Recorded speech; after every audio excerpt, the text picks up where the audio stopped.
Good morning. A little bit early today. So let's wait a couple seconds. There we go. Welcome back to another live stream. Good morning. Welcome.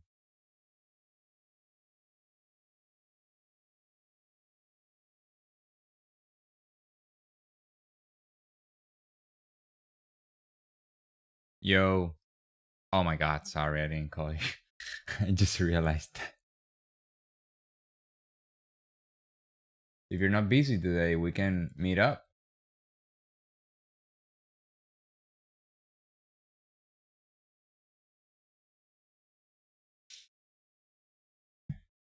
All right. 9:25. Let's get started here. Please remember that trading is risky and you could lose all your capital.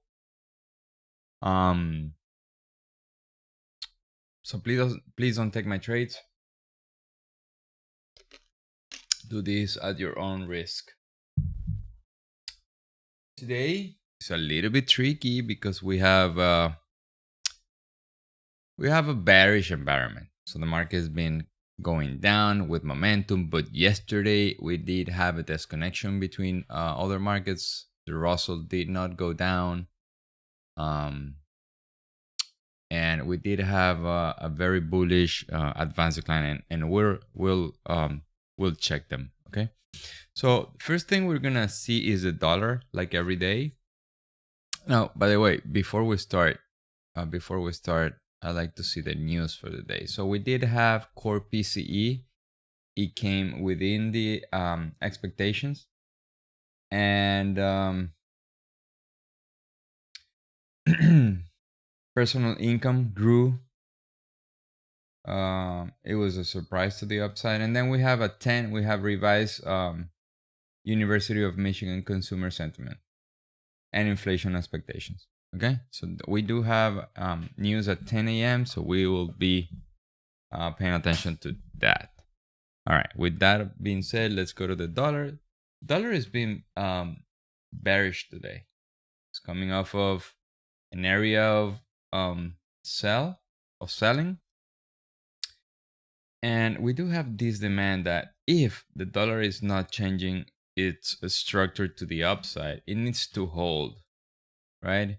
If we break this to the downside, I will start looking for longs in the equity market, or at least changing my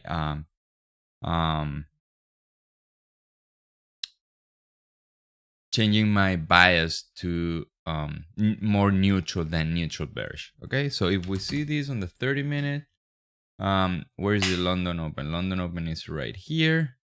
We came down, we went up, and then we're coming down from yesterday's area of supply, right? And now we're breaking the London Open to the downside.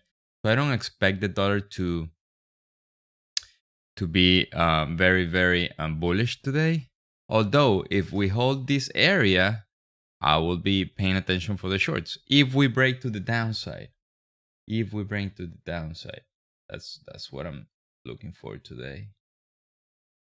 And I'm not bullish, but I understand this could happen, right? Up to this level, if we come here and we bounce to this level here at the London Open, I will be probably looking for a bounce on the market.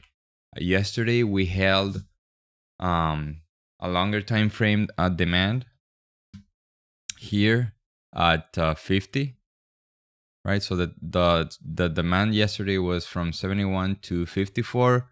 We violated to the downside and then immediately jump, right? And then the market closed on the extreme low, but look at the overnight. The overnight is still holding this area, so the market is already oversold, and that could attract long time frame buyers, and that's what I'm paying attention to. I know I don't want to be aggressive today here at the COT. If the COT is broken to the upside, we don't have much room. We do have yesterday's supply at 200. If we don't have sustained momentum to the upside, I will be shorting this. Okay. All right, so that's the dollar. Rates also are coming down.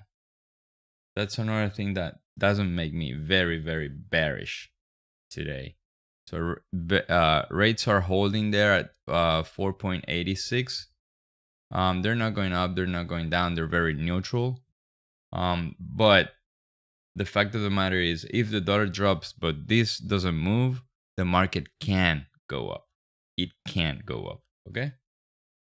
Now, I will need the internals in my favor, and I would like to see some more broad market behavior, like all four going in the same direction. We do have Amazon gapping up after earnings, so that's probably also pushing the market a little bit. And we are off.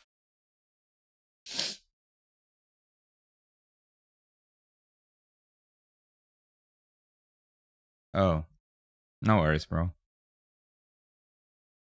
We'll meet up when you have time.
So yesterday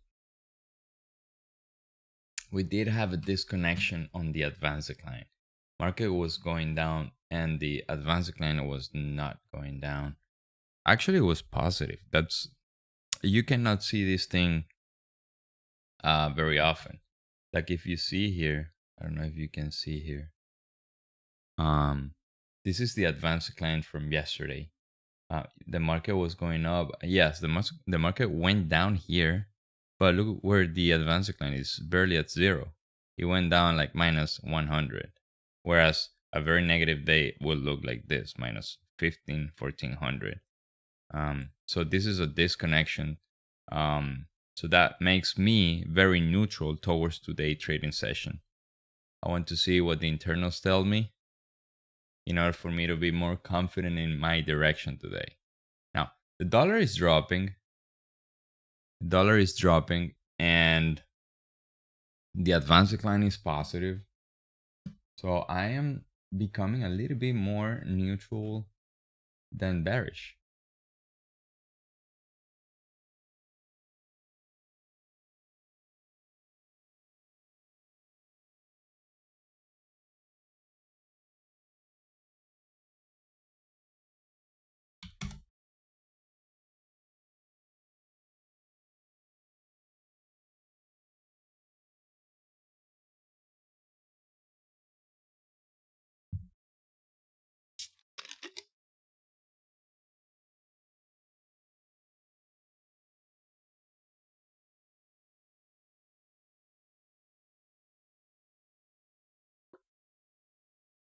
So right now, you do have the RTY flat, Dow going down a little bit, Nasdaq going up a little bit, pushed by Amazon, and the S&P is just doing nothing.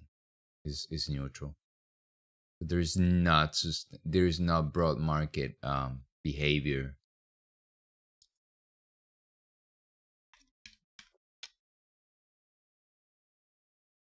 That makes my analysis a little bit more difficult here, because I cannot assess where is the most likely direction.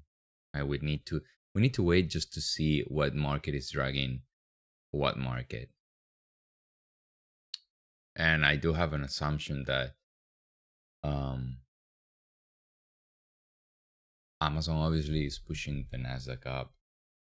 Not the weight of Amazon in the Nasdaq though, but I can't see the weight on the S&P. Yeah, I have it here. It's 3.34% of the S&P.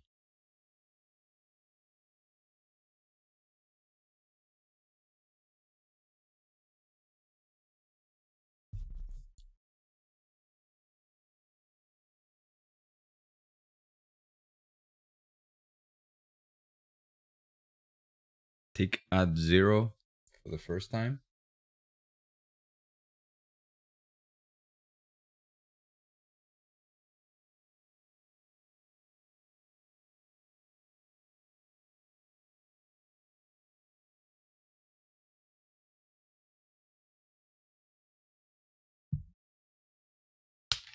And the dollar broke to the downside though.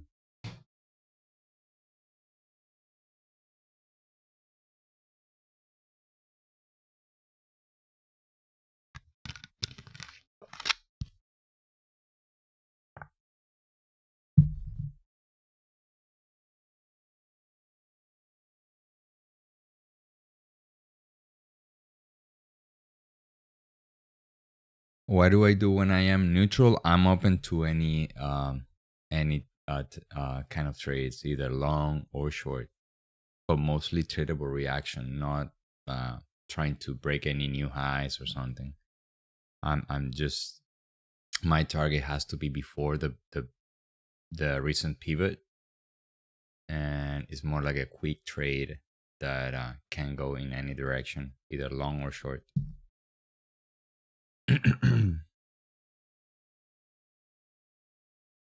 So when I say I'm leaning more to the neutral side, meaning yesterday I wasn't thinking in any long. Today there is a possibility. There is a possibility.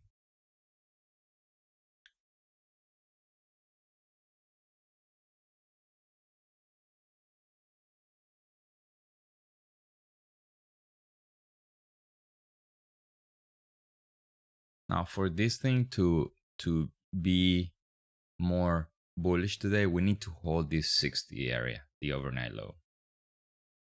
If we break to the downside, most likely that momentum traders are gonna jump in and try to sell this thing.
So I could short this 70.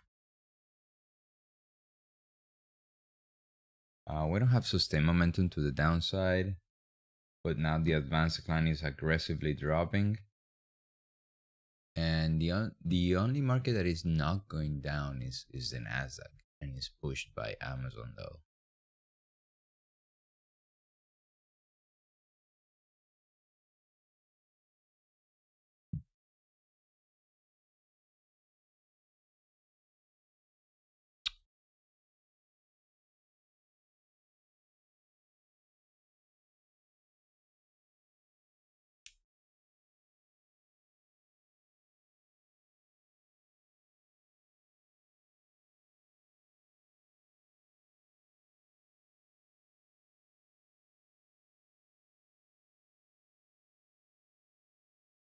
Anyways, we do have news at 10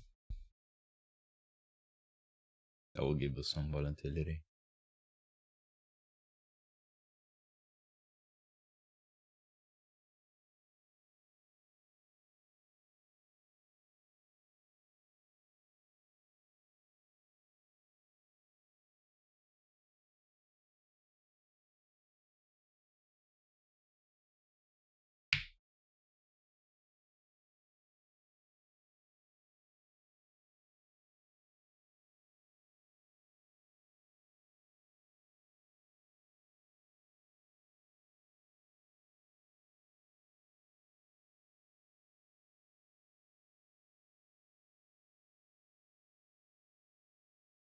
We are selling off from yesterday's high, the RTH session high. Oh no, that's COT. That's yesterday's COT. That's yesterday's COT. My bad. Yeah, it's 74, 75.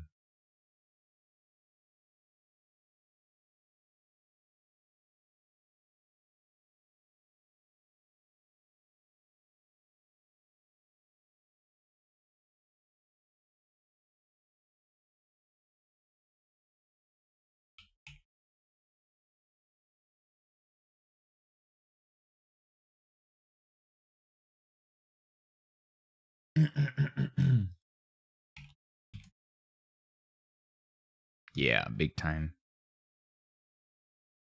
No, he's in Orlando. He went to Hollywood, like Hollywood Horror Nights.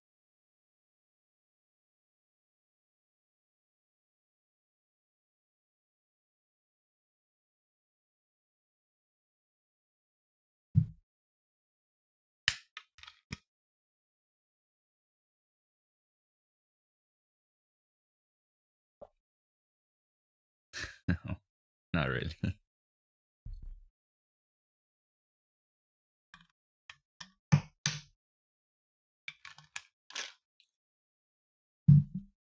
All right, so we have a better shape for the short here at probably 70, 71. Yeah. Now we have tick chart reaching minus 500.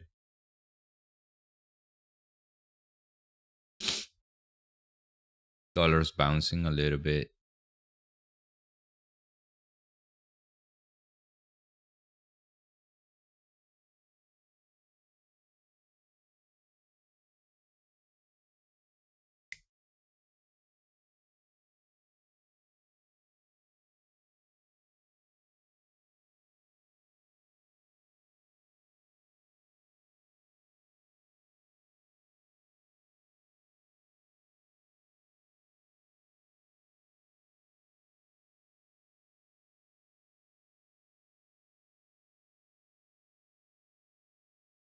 R2I is selling off hard.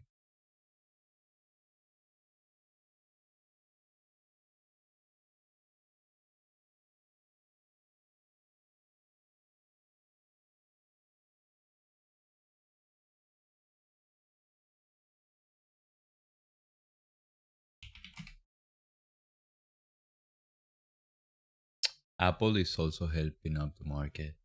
Is up half of a percent. Now, Apple is 7% of the S&P. Yeah,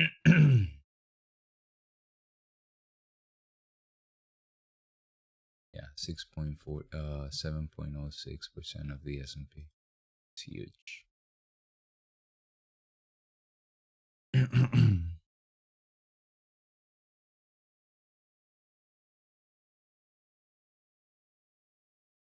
I have no idea. No, Apple is actually going up a little bit, almost 0.7%. Now remember, Apple is being treated like an ETF or like a government bond. People are sitting piles of cash in Apple. If Apple drops 10%, which is dropping, aggressive investor just go into it because is a way to protect their money. I think it's actually safer than treasuries here. People consider it very safe though.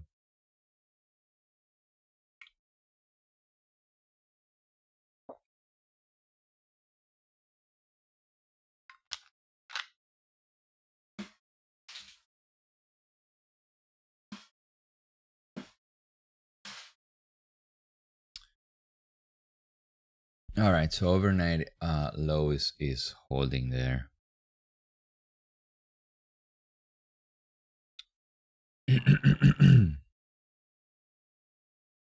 Want to see if I can short the 70. Advanced decline is very bearish.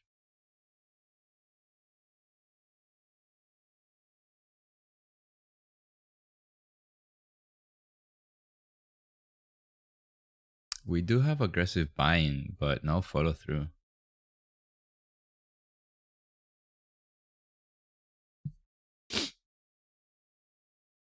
Yeah. See if we can have 70.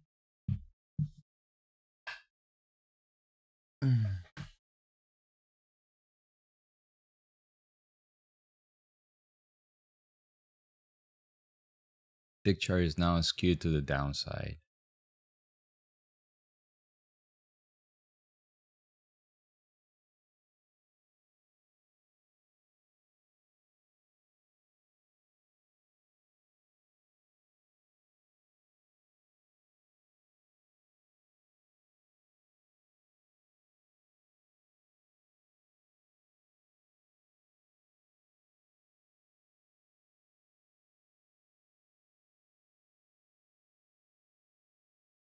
Advanced decline is very bearish from plus 600 to minus 600.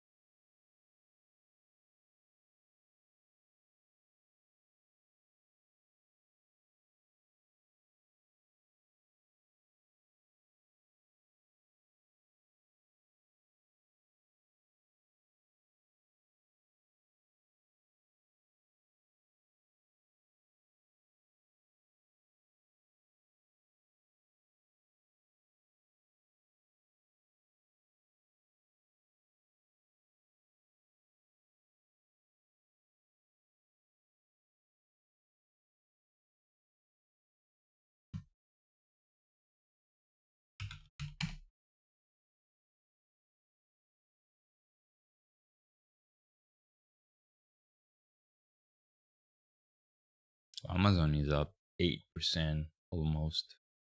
That's what is holding this thing up.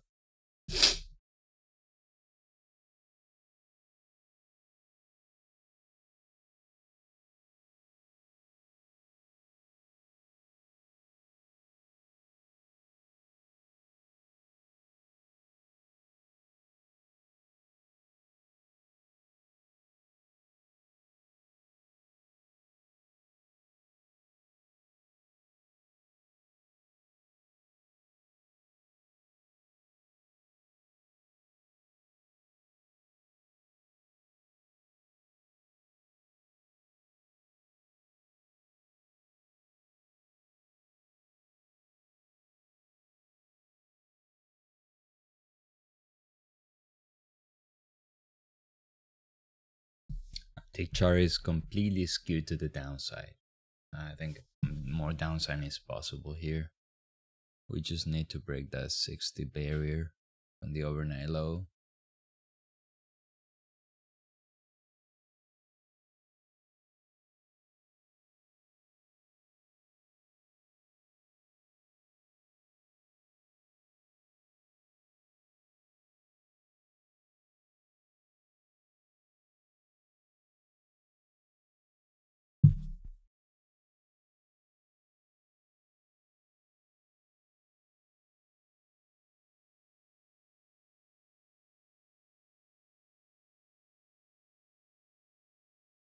There you go.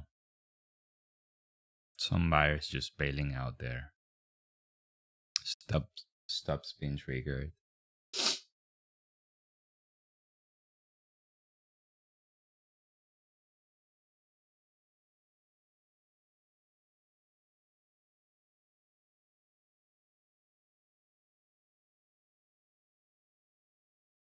Now you have a very bearish internals.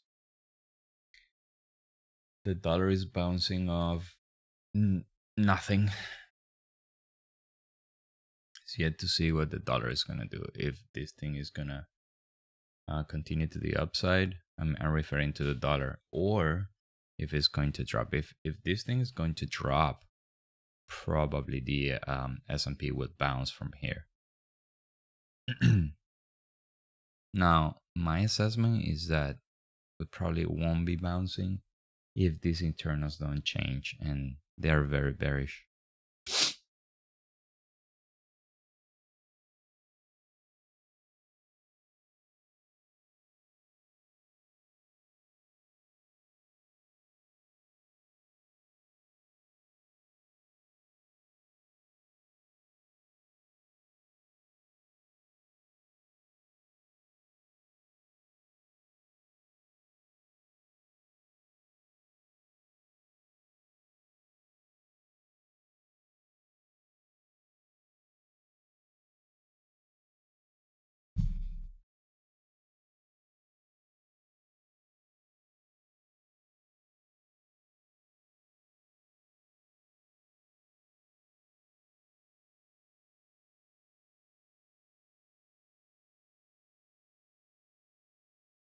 Any of you guys took the short? Nadik?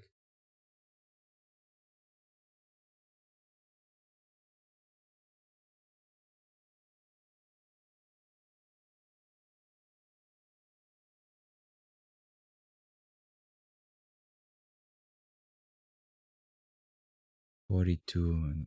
I don't know. It's hard to say. Momentum is now shifted.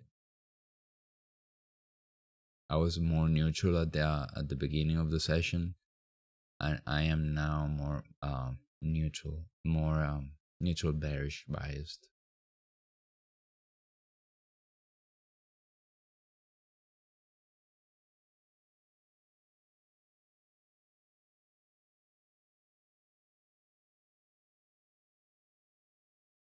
Yeah.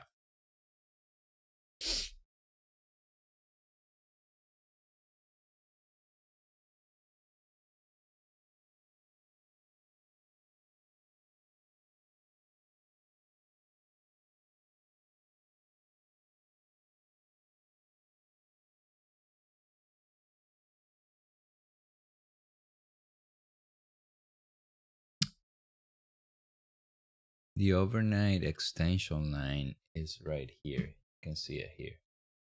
It's 42.23. Statistically, if we bounce from the overnight, which we didn't, we could go to this level based on the 10-day ATR. That's the average movement for the last 10 days. But it looks like we're gonna hit this extension line. It's more likely. Yesterday we came very close. It was like around here, 41.40.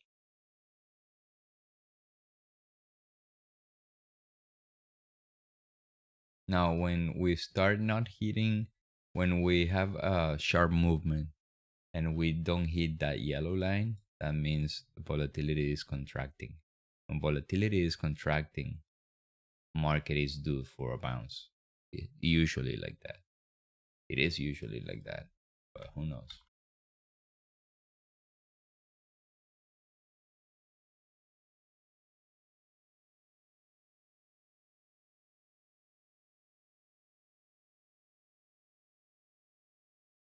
Six minutes for the news.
Amazon retracing a little bit.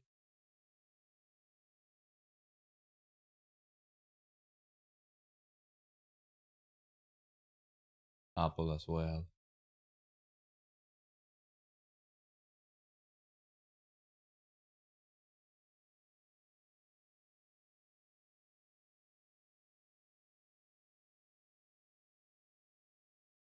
Hmm.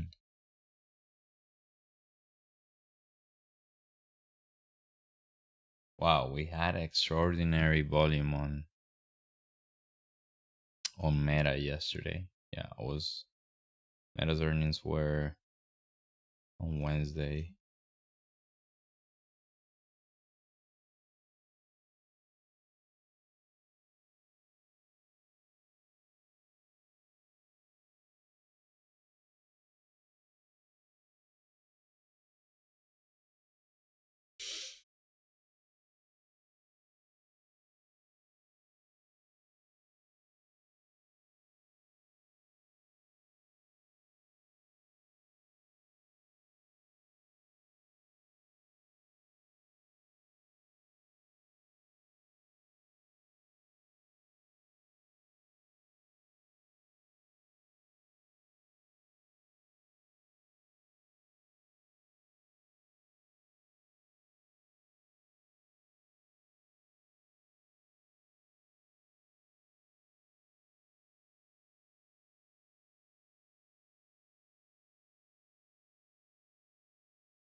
News in 2 minutes.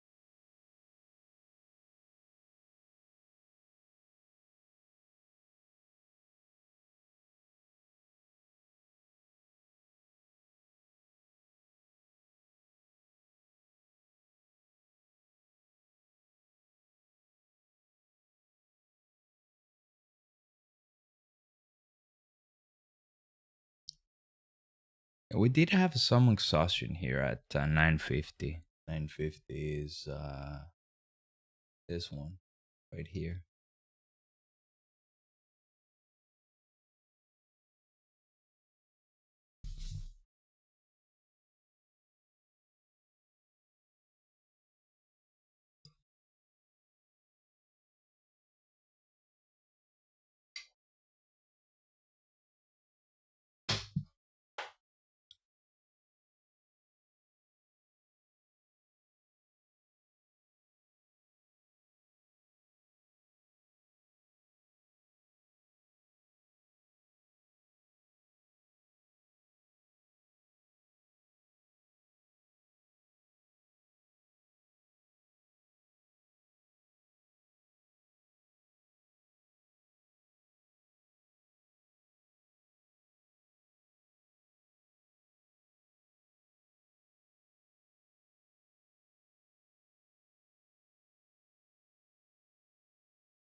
Let's see what happens on the news, but I'm favoring the short more than the longs.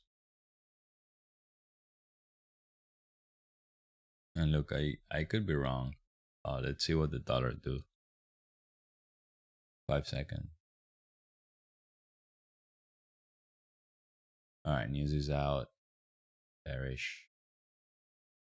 See if buyers step in here. Yeah, no, forget about it. Tons of selling.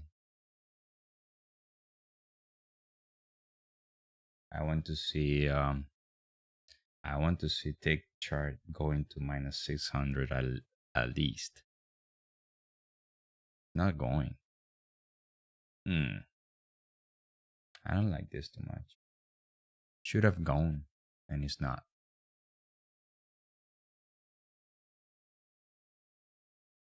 Should have gone and is not. we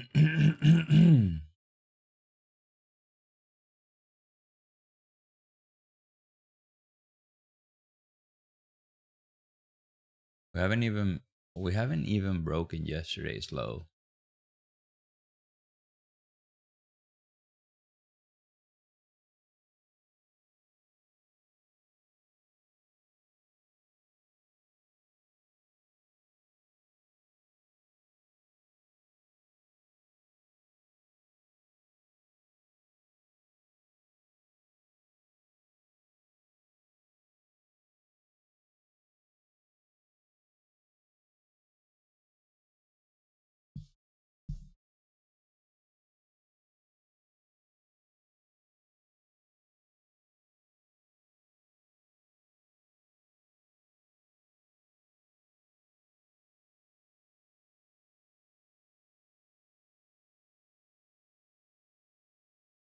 Yeah, I wouldn't short the breakout. Not right now, unless tick gets me a very good read.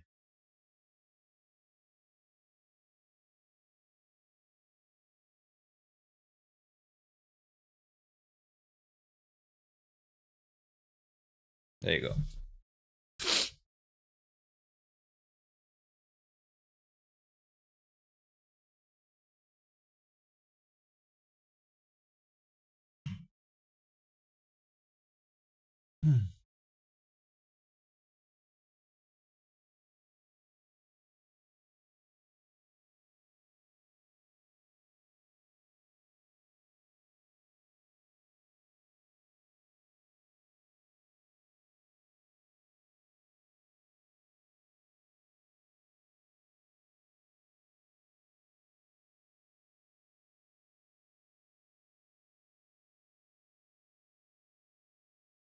Nice. On the next pullback, we need to try to re-engage. On the next pullback, probably like 60, somewhere around there.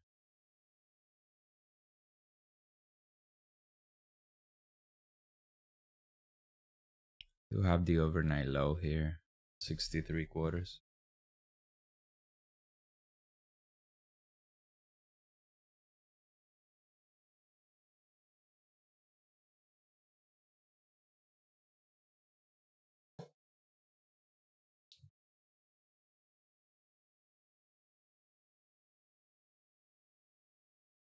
Wow.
There's not much momentum on the tick.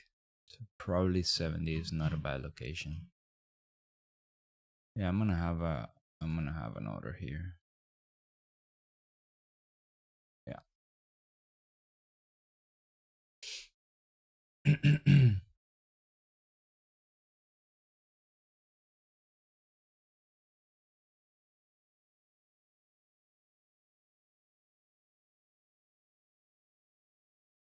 If tick chart creates more momentum, I probably will take the order off.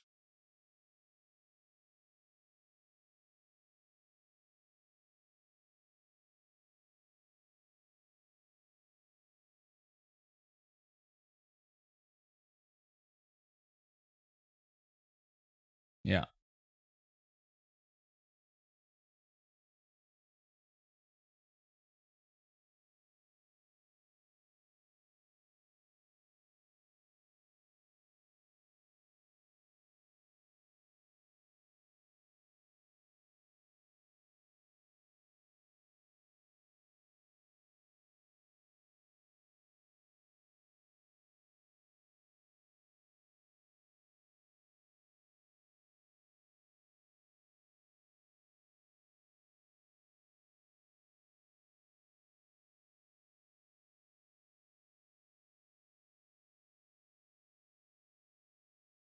All right, so this candle is very important.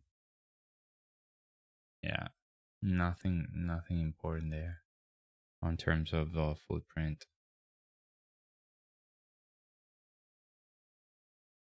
Yeah.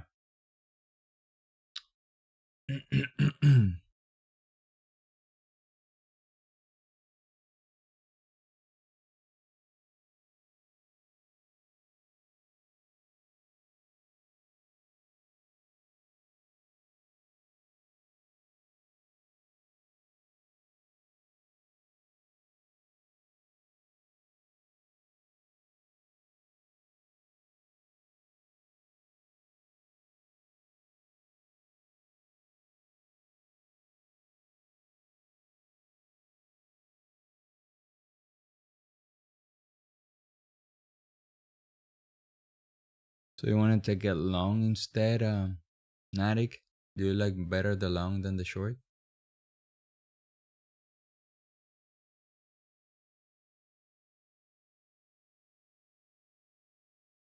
Advanced decline is neutral. Tick chart is not very is not creating a lot of momentum.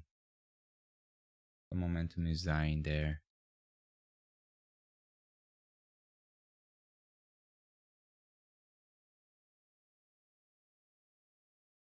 Yeah. Um 25 more. 25 more.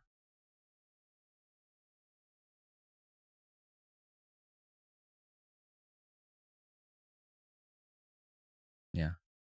Yeah, I think the short is better now. I know it bounced hard from the lows, but tick chart did not show the momentum for those candles. Yeah, there's a lot of volume there. Let's see what happens.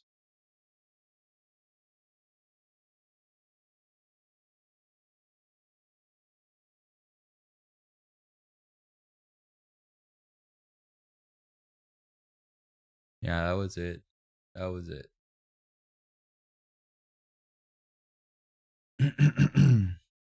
That was a movement that we wanted. Came shy to my order. That's it.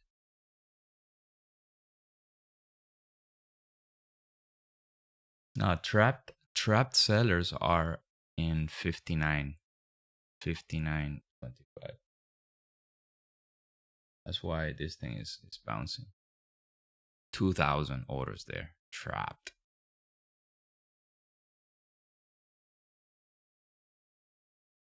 61. You're long. Nice.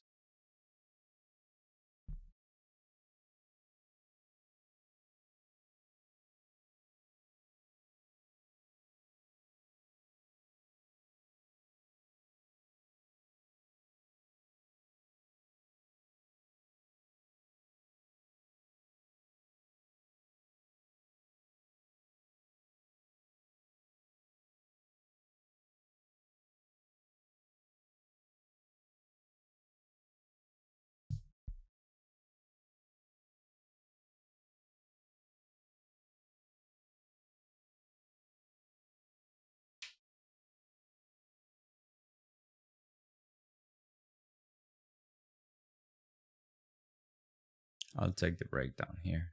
I'm gonna take this order off and manage this trade.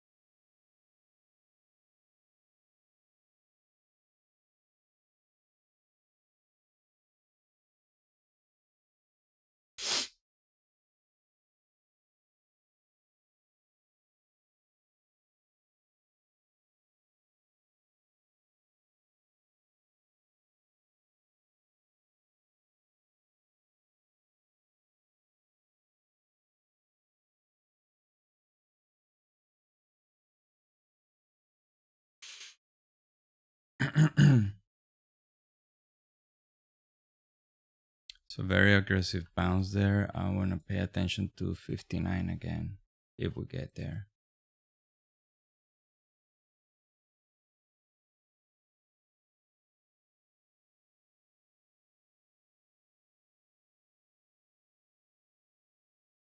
Now tick is sustaining momentum on the upper side.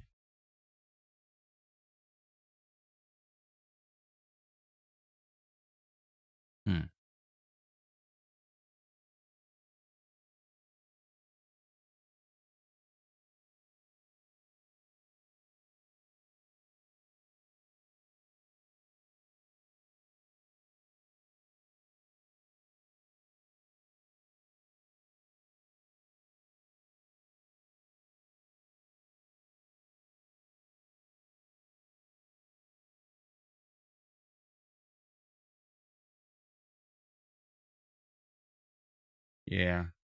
So tick is now giving more momentum to the upside. Let's do this. I'm gonna cut this thing.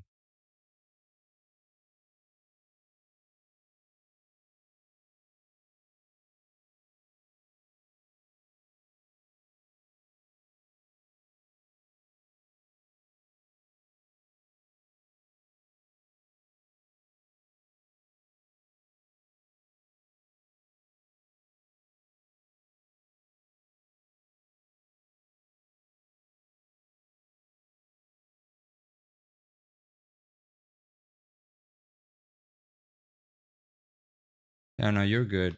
You're good. Like the long is now with more momentum. Most likely it's gonna go.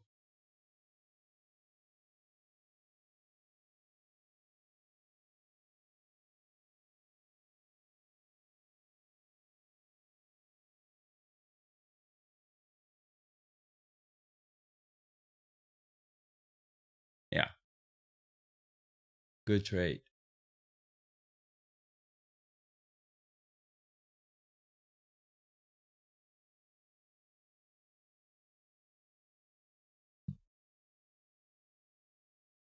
Yeah, now tick is sustaining momentum to the upside.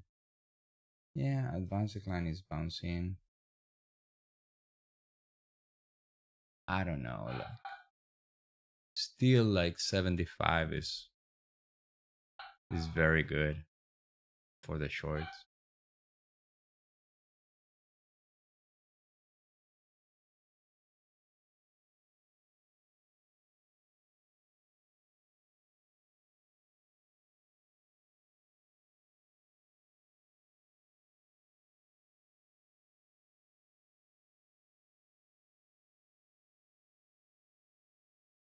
Yeah.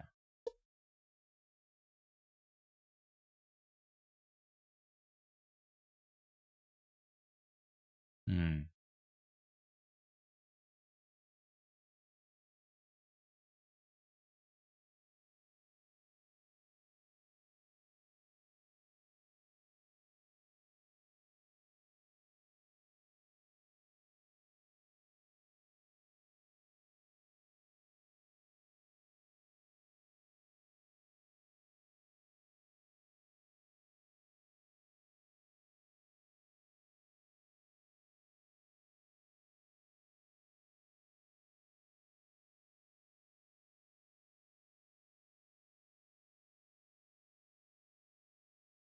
Yeah. Yeah, I think the short is good. Now, momentum is now skewed to the upside. Let's see if tick chart bounces here. I got stopped out like to the freaking not to the freaking tick, like 2 points. My trading idea was too early. Like always.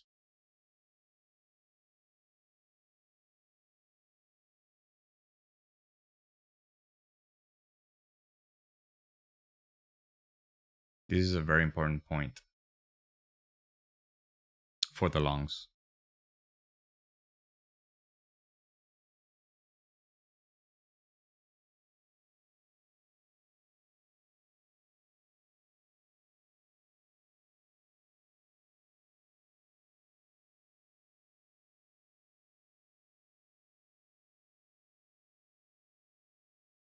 There you go.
Hmm. A lot of buying at 63. A lot. Let's see if they bail out, we could have some sort of flush.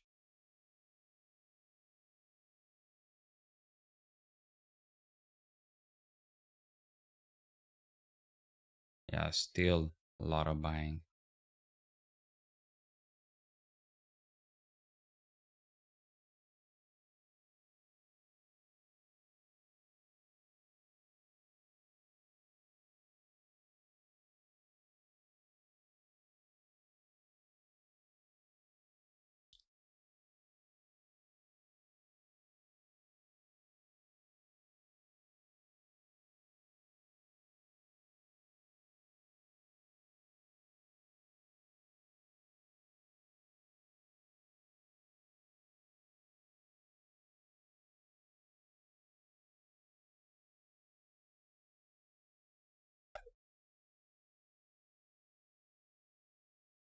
All right, I need to see the tick on minus 600. If we want to win this trade, I don't want it to bounce from there.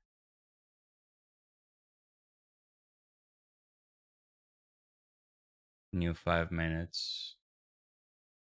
New 5 minutes in 5 seconds. Yeah.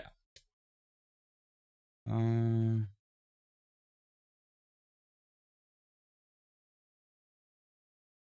See how this goes.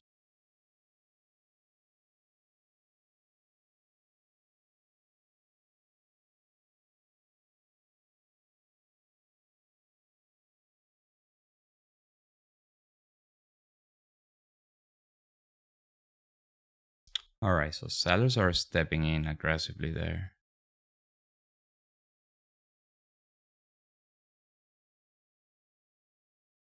Yeah, but they're not able to push prices down though.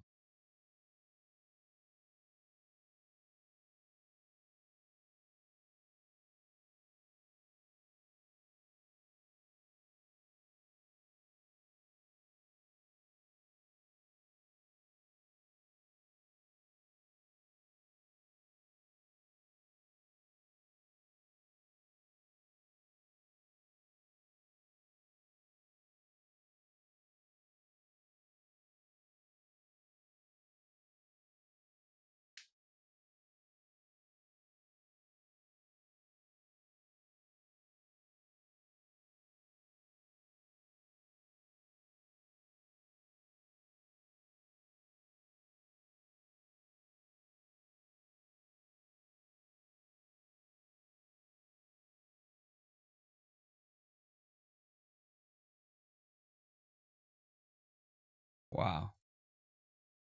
Aggressive buying there.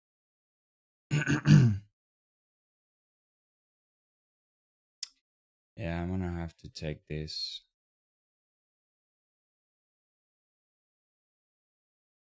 Buyers are getting very aggressive. Wow.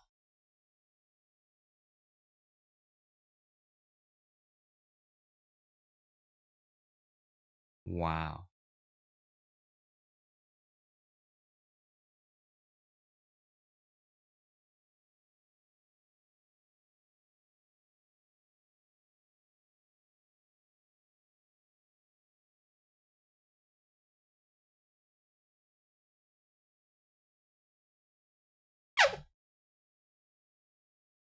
That's not good.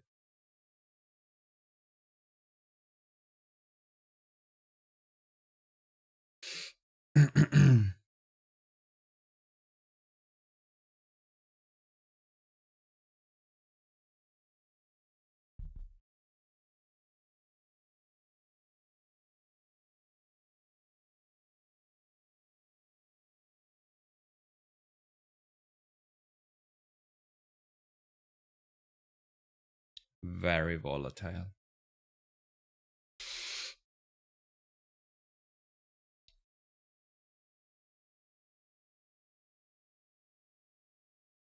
Now, tick chart momentum is not good for the longs, though,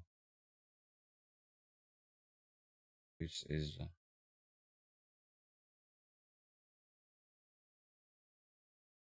yeah. Now, this trade location is definitely not good. I'm gonna just get a break even, whatever.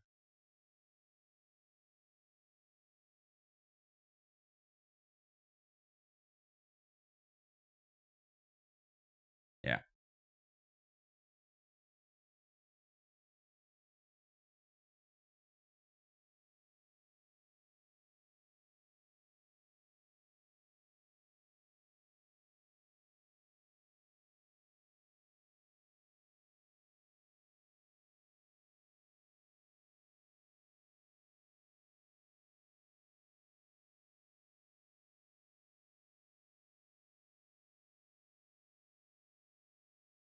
Yeah.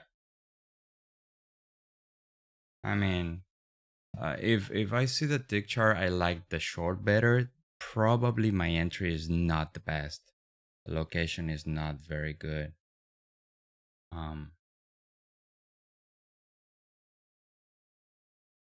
but buyers are entering very aggressively at this level 60. Now, but the fact that they're so aggressive and prices haven't hasn't go above tells me a lot. They're probably not strong enough. Yeah. After this, I'm gonna just move my stuff to break even. If it bounces back up, it is what it is.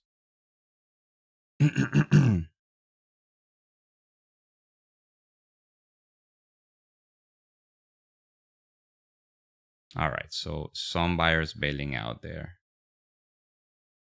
Some stops being triggered.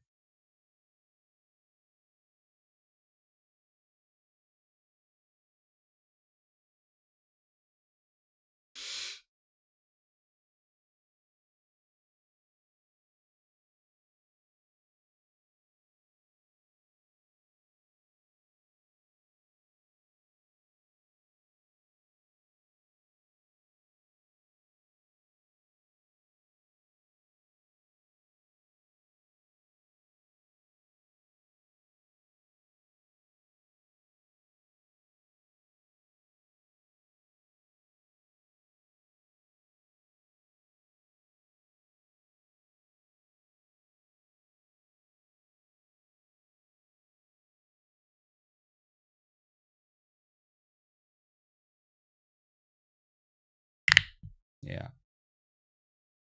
I'm out of it. Oh my goodness.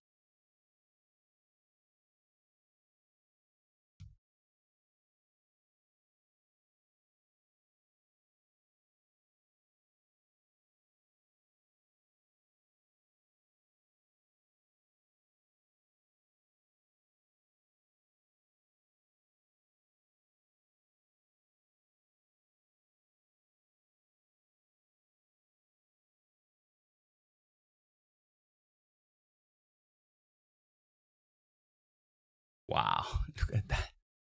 Oh my god. Yeah. Yeah, when I am in this type of trade with that location, it's just not being the trade. Is futile.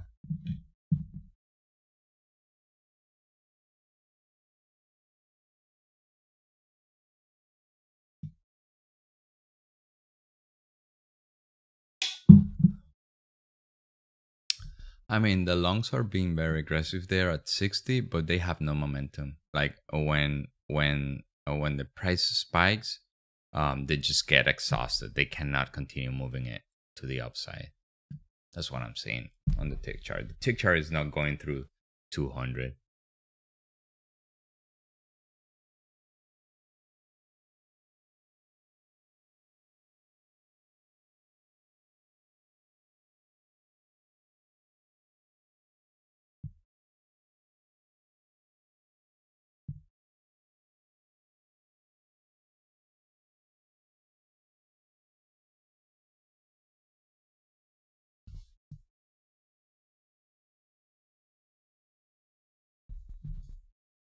Just trading 3 accounts today. Um, oh, this thing doesn't. I don't know why it doesn't work. It's supposed to be my OBS.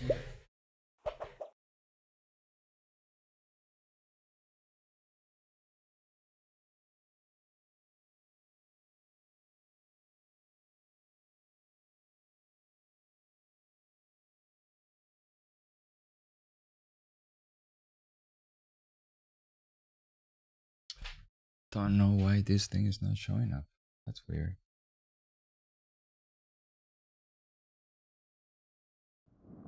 Oh,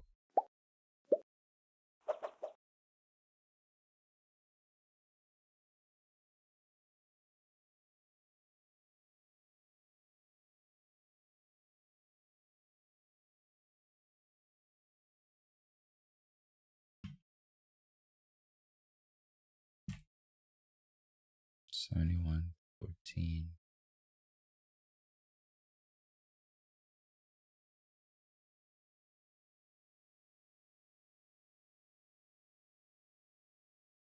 This is 64.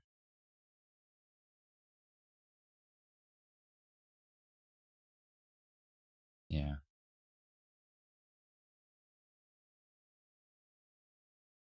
468.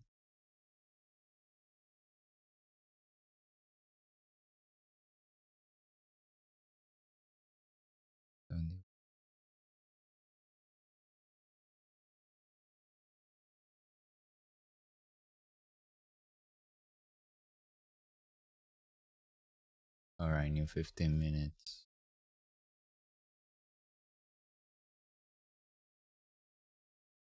The Dow is pushing hard to the downside. RTY is holding. NQ is holding. This is not a broad market weakness, though. It's not a broad market weakness environment.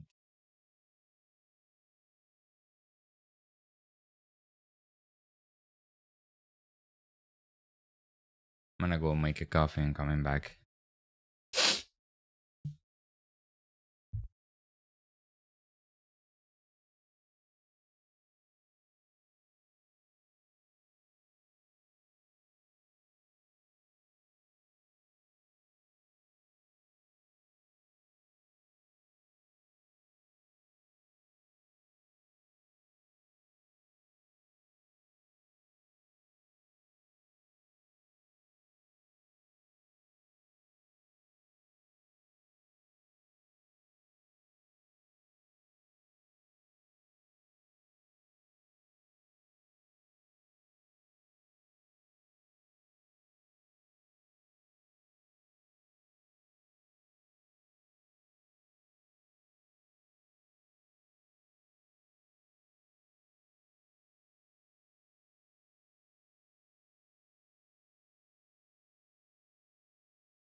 Ooh, I think chart is showing more strength.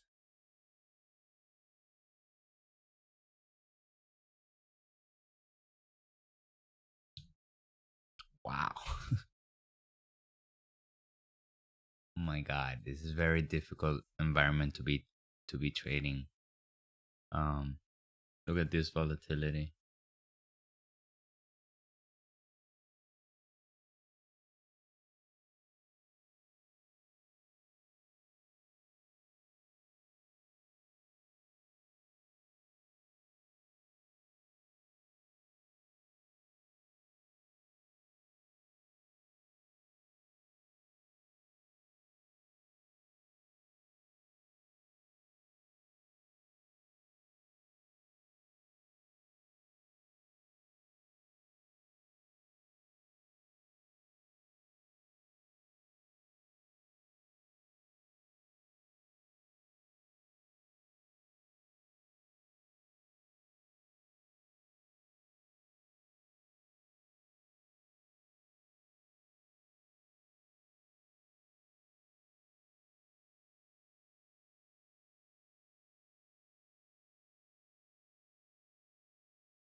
Hmm.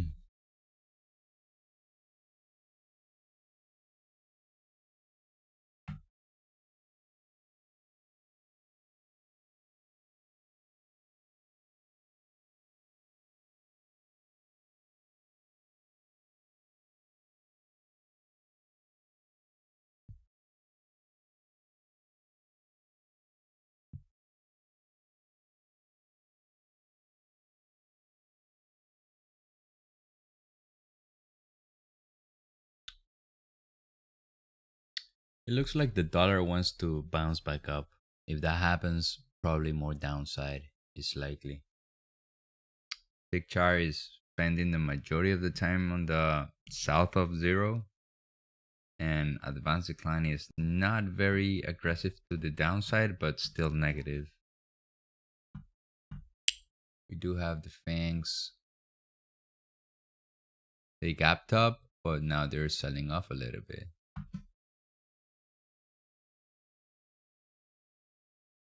See what Tesla's doing.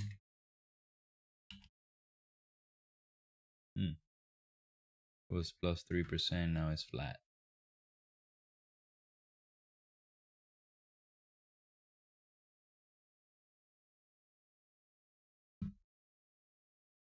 There we go.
Yeah, so, buyers have no strength.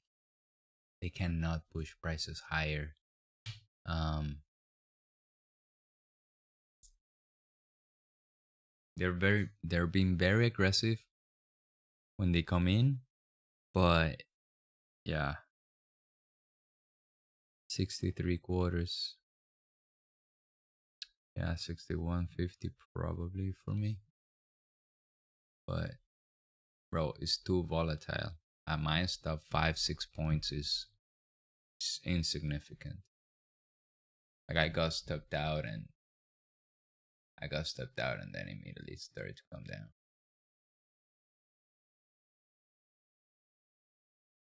There we go.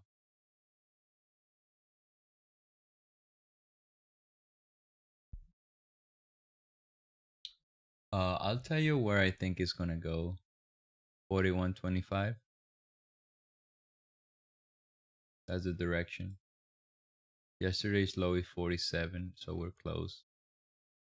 But I think it's very likely that after we're in a 1 hour and 12 minutes in the session, it's 80% probable that the high of the day is this 76.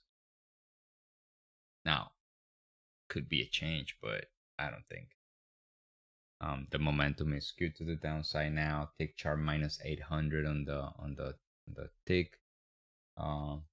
Advanced decline is saying short. Now the dollar broke the demand and now is bouncing strongly from below the demand.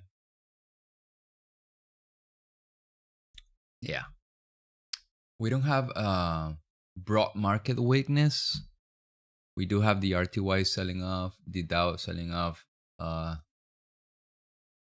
and the NQ started to reverse. Now everything is pushed up by Amazon on the Amazon, like the fangs, Amazon, Nvidia, Apple is pretty much flat.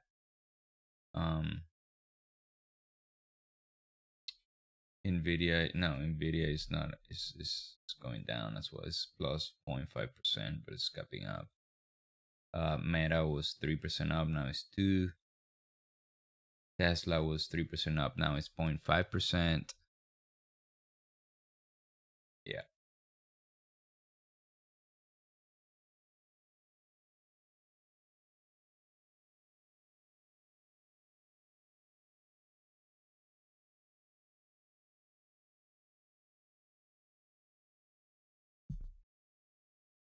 Next 15 minute, probably 55 or 60.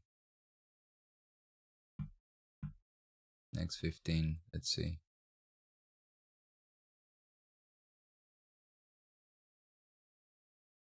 Tick is at 0.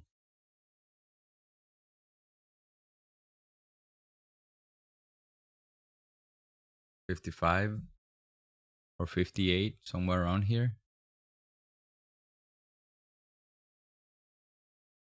Come on.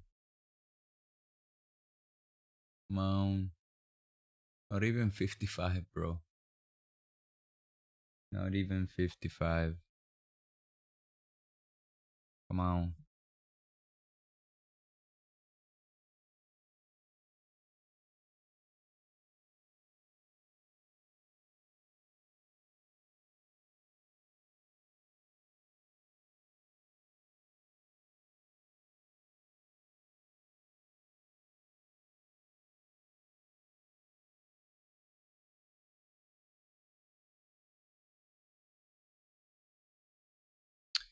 So I want to review I want to review here. So I want to see what I did. Do you guys remember where my order was when I wanted to short the first time? Do you guys remember? I put an order limit, right? It was at 73 quarters. I just saw it. 73 quarters. 73 quarters. Oh my god. That would have been the high of the 15-minute candle. Yeah, I'm making these stupid mistakes when I have a trading idea and then I suffer from FOMO evidently because it got to 68 and started to retrace down and I got at 63 when my order was 73 quarters. Right here where I got stopped out right before, right? So this was my entry, the red line was my entry limit, and I brought it down because of this. I say, nah, this thing is gonna go. Now, if you enter in this candle, bro, it's very hard for you to be stopped out, break even, whatever. Look at, it's such a good location. And it went down, obviously. Yeah. So those are the tweaks that I need to understand about myself. Why I suffer from FOMO. If I have a trading idea, just waiting for it.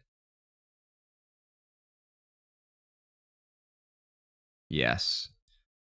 Go to my live stream. If you rewind it, like not rewind it, but go back in time when the video is minus 40.31 right now. I have an order at 70.75. I don't know if you remember, Spider. So one thing that encouraged me, and it doesn't make me like depressed or sad that I've been losing every day, is that my read in the market is so good. And I know that one cannot live off of reading the market, but actually trading it. But I think the hardest part of this business is just understanding market structure and behavior. And I think I'm improving every day. Every day I feel like I am getting better and better. Yes, my execution sucks, and that's me. Like speaking honestly, my execution sucks. Um, but that, but the fact that I am reading the market well every day, it gets me very encouraged. And I won't be very popular in YouTube. I don't care. I care about my trading. I don't care about what people say about me. Oh, you're losing every day. Yeah, man. That's doesn't matter. I'm focused on my trading, right?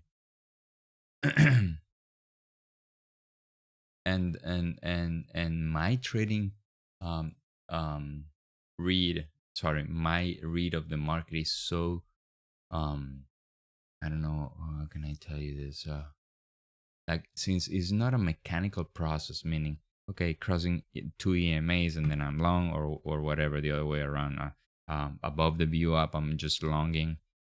It's just reading market structure. I think it has an edge for any market environment, right?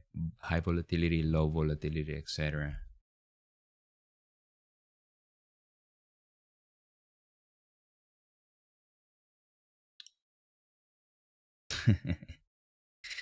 I don't care either, bro. Thank you. Wow. Wow.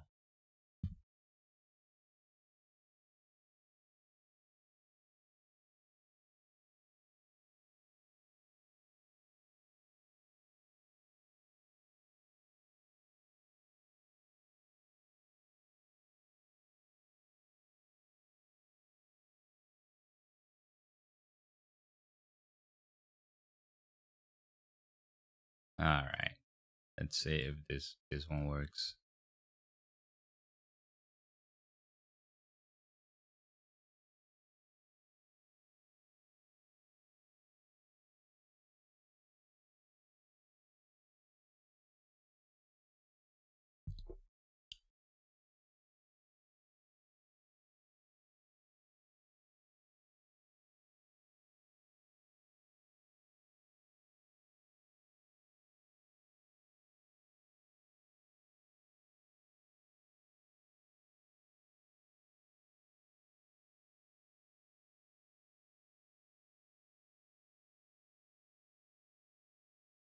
Maybe this is the time for buyers. Yeah, probably. Yeah. So now aggressive selling is going on. Let's see if we can push this thing down.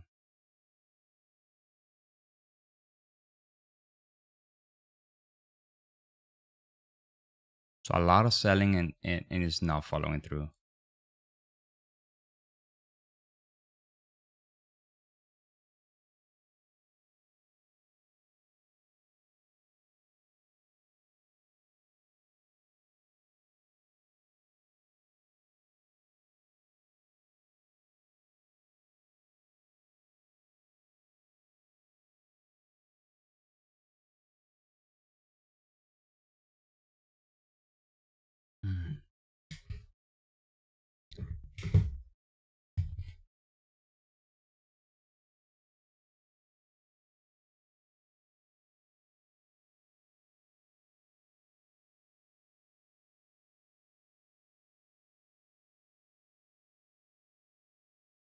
Hmm.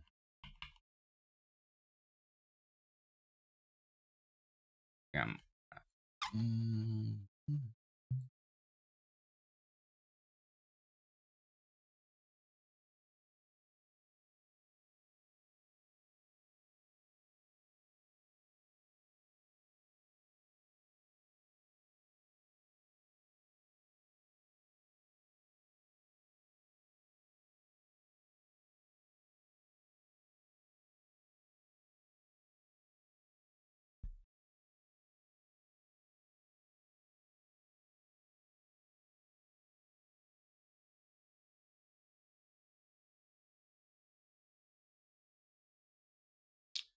All right, so I'm gonna cut this one.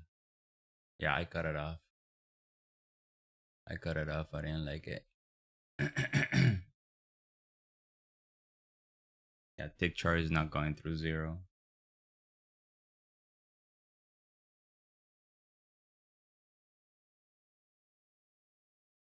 Yeah. Yeah, me too. I shorted it here, but I'm gonna wait for a better level.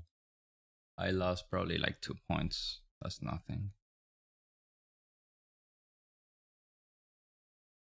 Yeah, well, 175. That's okay. We're coming back to this level, but with not much momentum. We're not coming with a lot of momentum here.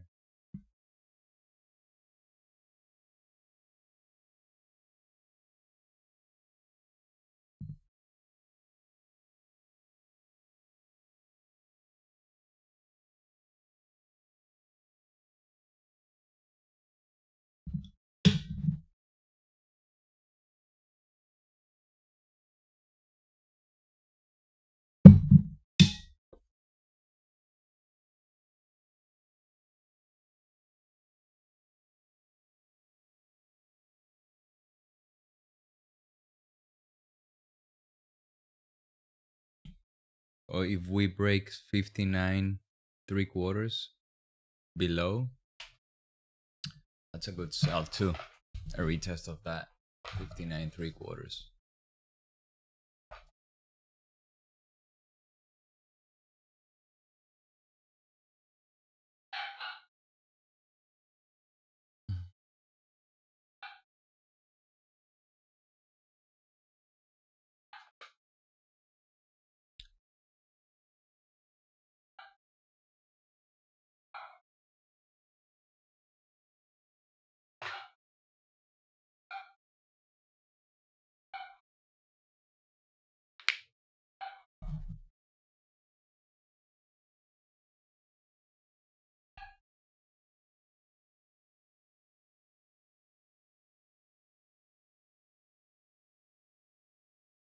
Yeah, maybe to sell off again.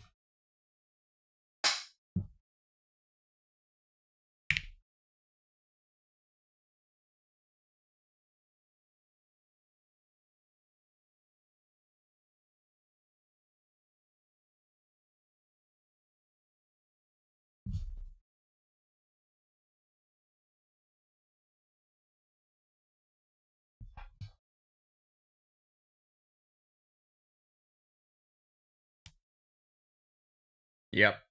Yeah. So stop hunt will be around 69, right? Like all these weeks, 68, 69.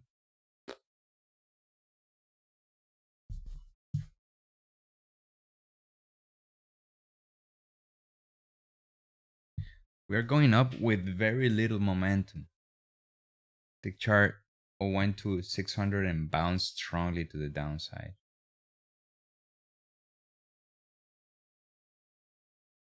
Now we're hovering zero.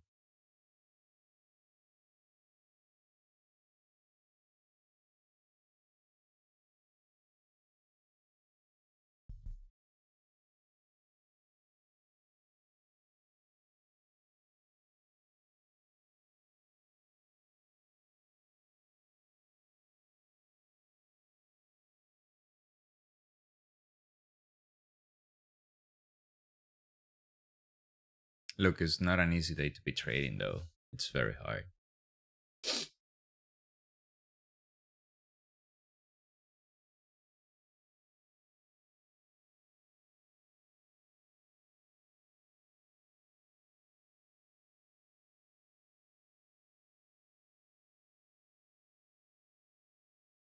2 more minutes in this 15.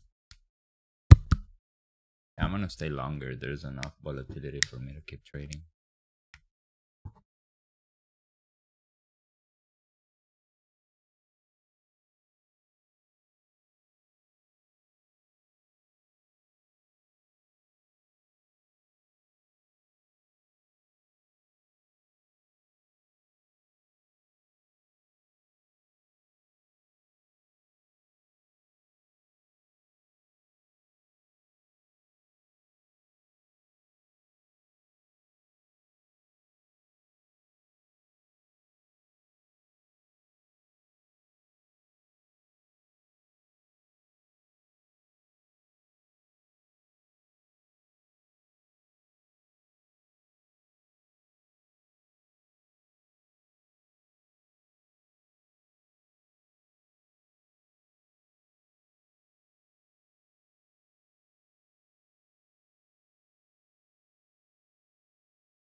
Oh shit.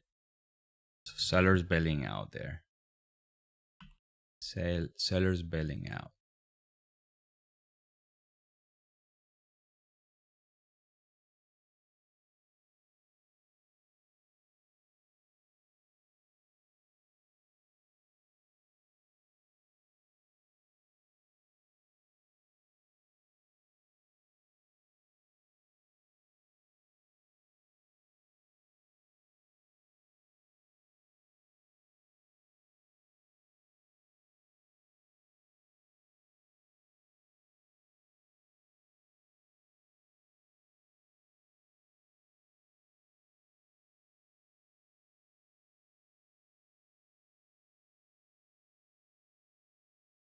Sellers bailing out there.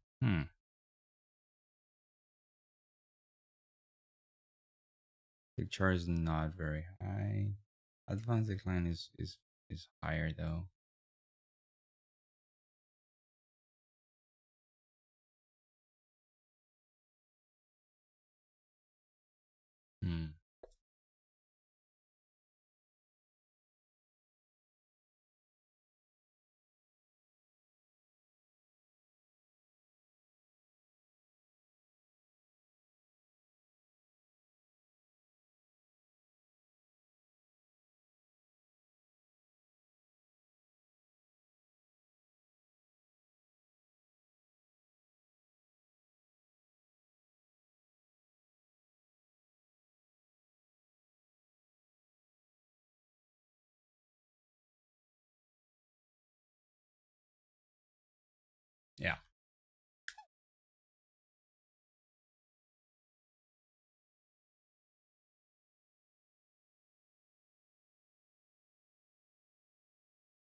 25. Yeah, strong momentum from my wow. Yeah, forget about it. Yeah, that's it.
That's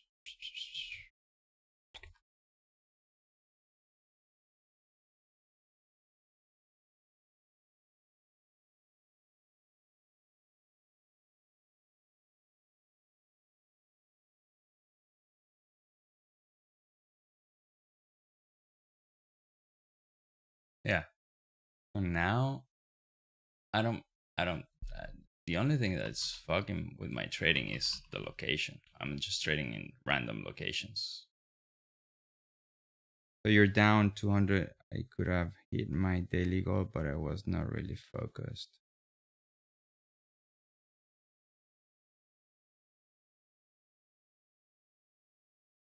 Yeah.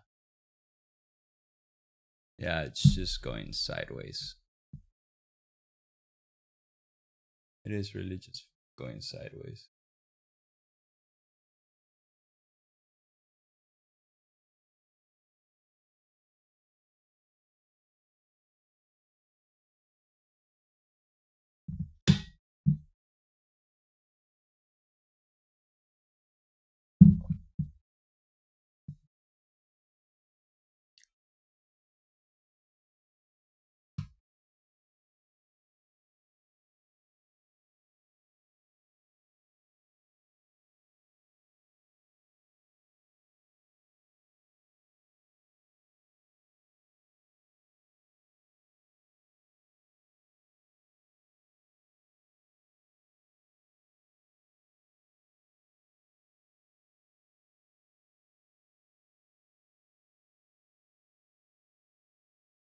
So I think the fact that we're so oversold attracted buyers. I mean, buyers are being very aggressive down there, but they haven't been able to push prices up. I don't know. It's a very hard day to be trading though.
I've taken today like four.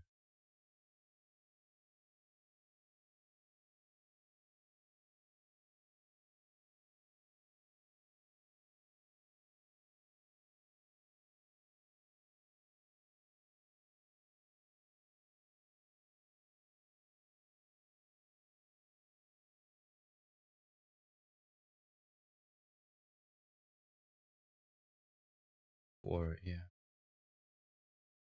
Two lose, two losing trades, two break evens.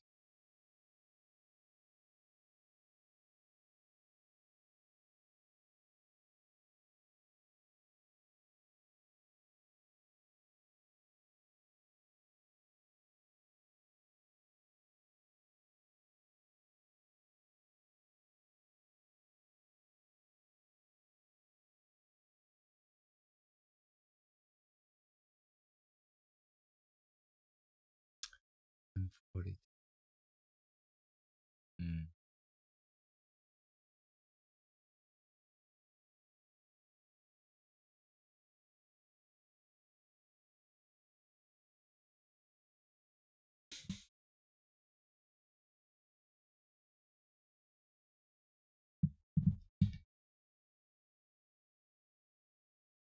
What is that you trading, Natic? What account? 25K?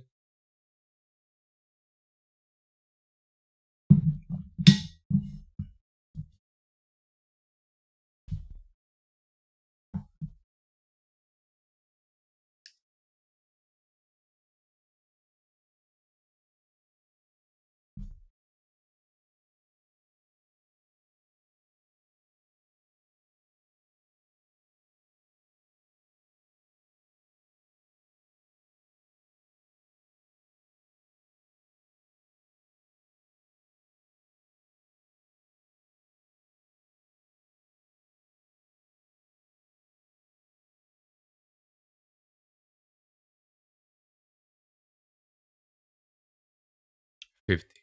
How much do you have to make? 2,500, right? And what sizing are you using? Just one micro or two micros? 3K. Apex.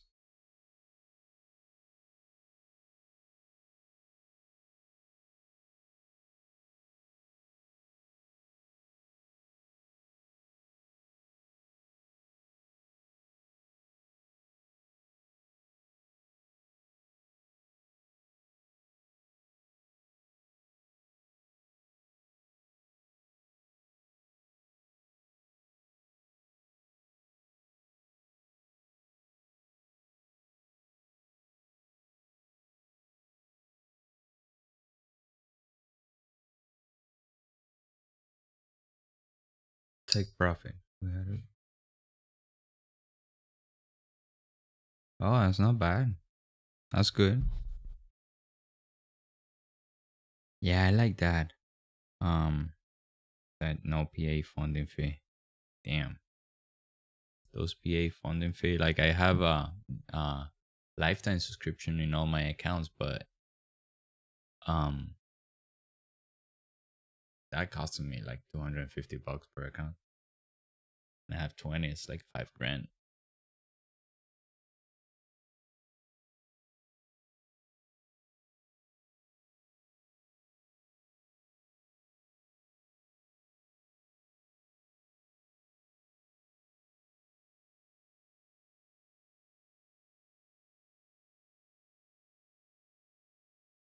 See if we can have a tradable reaction of a 75.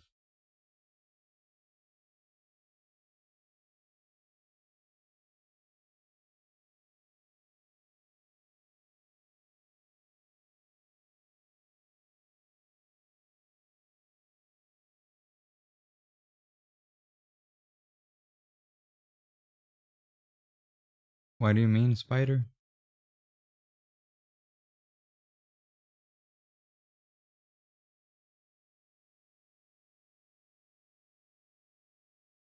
The funding phase? Yeah, it's if it's that, yeah, it is a pain in the ass. It's very, very expensive. So I don't that's why I did a lifetime subscription so I don't have the pressure of paying every month like $100 fee per account, like $2,000 per account. It's just and I've had those accounts since February. February. Yeah, February.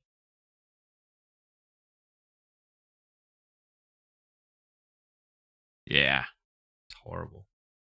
Um, and also it just take my the pressure off of my shoulders that every month 2000, 2000, 2000, whatever. um yeah, I put down 5 grand for life, and I can trade the right size, improve my trading, and just don't think about the maintenance of those accounts.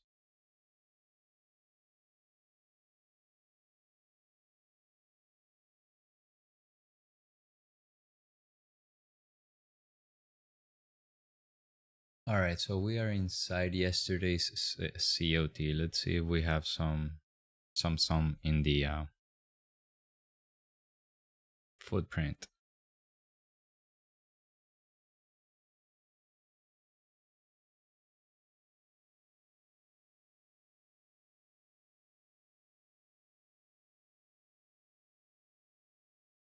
Now, tick chart is spending more time in the upper part of the chart.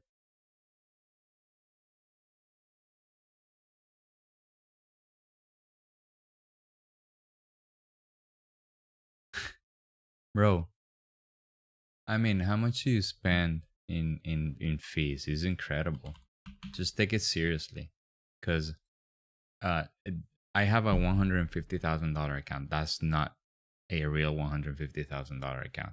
I'd rather just put in 5 grand and have $100,000 account overall among 20 accounts, and just trade the right size. 1 to 2% per trade. That's it.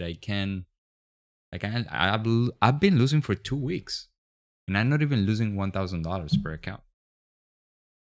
I mean, I think it's worth it. And if if I improve my trading considerably, I can make those 5 grand in a month. Just risking $100 and making $200 times 20 is 4 grand. It's not hard math. I think it's worth to use the funding accounts wisely. And for a very long time, I didn't use them wisely. I'm very honest. Like I just blew them. I blew, I don't know how many, but a lot.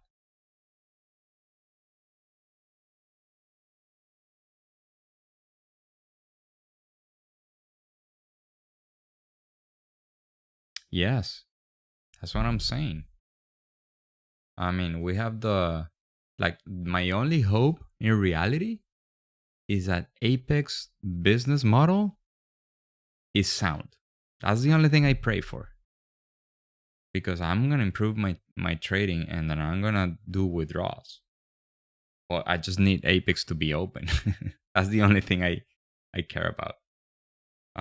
Because to blow these accounts, wow, I will need to suck for like 4 or 5 months. And even if I suck for 4 or 5 months, I won't be trading this account for 4 or 5 months. Today, let's see if I have this on. I don't know why it's not working. Yeah, no, I don't know why. It's in the other laptop. But I have, but not in this account. Not in these accounts. Since I had a terrible January, I haven't been able to withdraw anything.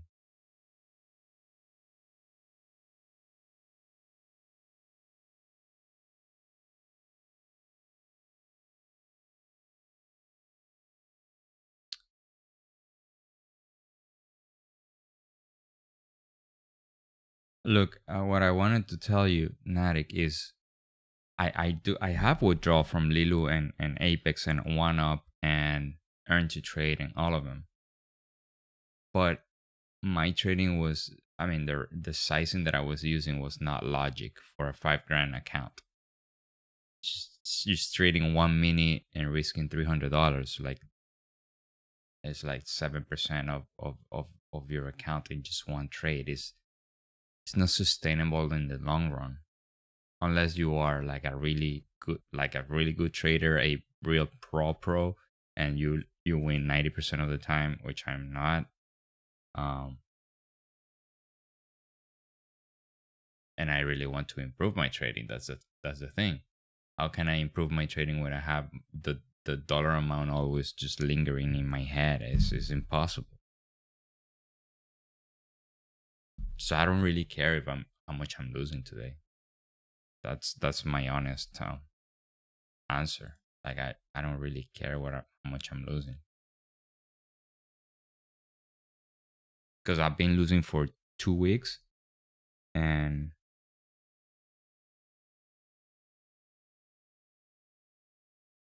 yeah, I mean, it's better in the long run. If you really want to invest in trading, just don't care about the money at the beginning. I know this is not my beginnings, but this is my my renaissance. It's like my is the beginning of the new trading of me, right? And I think I'm doing. I mean, it's painful because sometimes you like suck for 2 weeks, and like I said, you don't make any money. But if you have you know the ability to sustain yourself, your way of life, whatever, while you learn, I think the potential is very very good.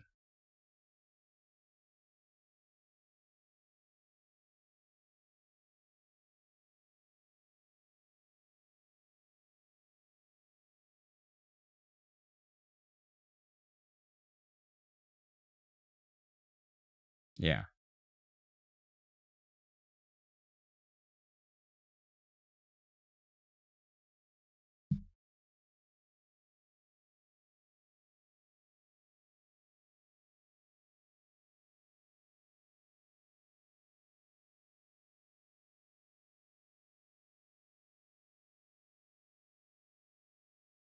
One of the reasons that I got in trading is that, number one, I am an immigrant, right? So I came to live here in 2014, and it's hard to compete outside in the job market, right?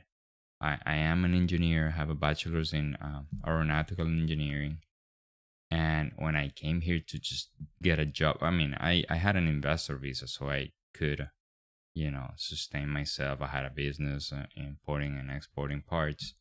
Um, but then I got into trading because I think it's a very scalable business.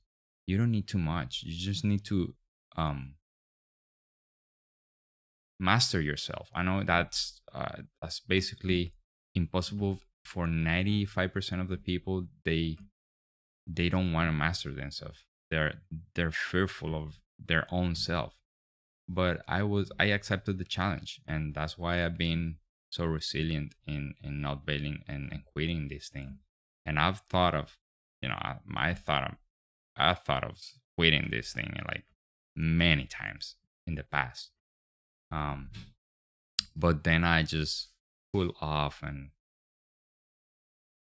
I think about like, what am I gonna do? I just compete with other businesses that have been here for 30, 40 years, and then it's gonna take me anyways 5 years. Here what I need is just a computer and myself, and try to work in myself, try to get better with myself. um I don't need too many external resources other than a mentor, which I have, and just put in the work.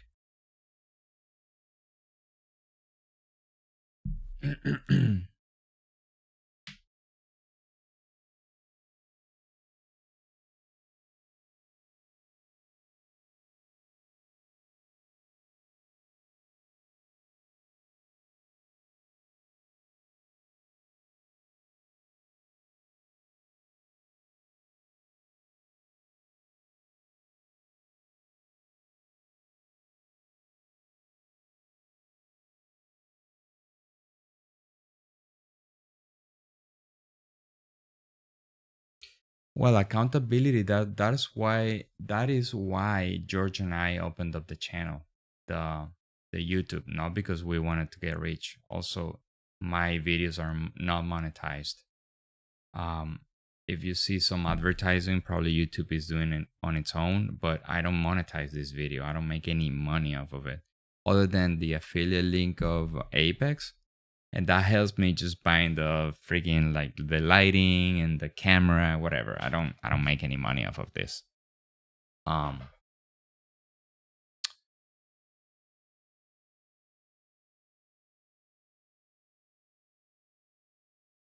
But yeah, that is the reason George and I opened up the channel, just to have more accountability, because I wasn't even accountable to my family. Like, this is my money and I'm spending it, so I don't care, right? And at some point, I needed to have accountability, because um, just trading recklessly is just gambling. And I suffered of, uh, like, I told one of the subscribers that sent me a video earlier this week, just worried that I've been losing for 10 days, whatever. And I told him, look, even though I am losing, and I am very aggressive reducing my size. I'm trading 3 accounts today. So I normally do 15, 17, 20, 22, whatever. I have 22 accounts. And I told him, even though I'm losing, I see some improvement. I don't suffer from trading addiction anymore. I don't revenge the market. I don't oversize. I don't overtrade. Those are signs that I'm changing, and doing it for months and days and months and weeks consecutively is what will tell me that I have changed. Not because I did it for a week or 2 weeks or even a month. Like, I've been trading um since the end of May. When I came back, I didn't do live streams, but I started off I think in mid June.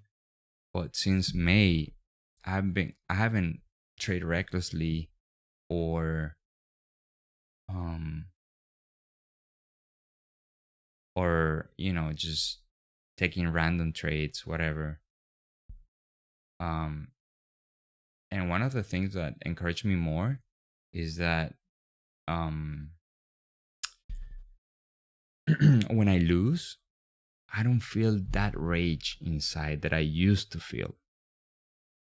Like, I was so mad at, I don't know, to who, the market, myself, to everyone, that I lost the trade.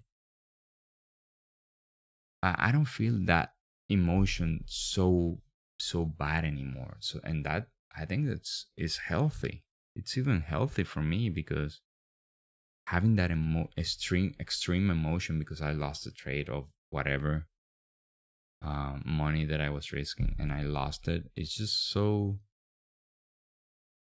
incoherent. Like, it's just out of place, because the market is gonna do whatever it's gonna do, and you're just betting it's gonna do something, right? Um, but I think feeling good is a good sensation. Feeling good about losses is a good sensation, and I hope Tom Howard, that book, The Best Loser Wins. I hope that I read the book twice, right? And I have a video there that I haven't released yet, um, about the book. But I hope is really true, because I'm working in that way, towards that. Like, I'm feeling good about losing. Um, and part of feeling good about losing is not just is losing not too much, but the right amount, right? And know when to just stop.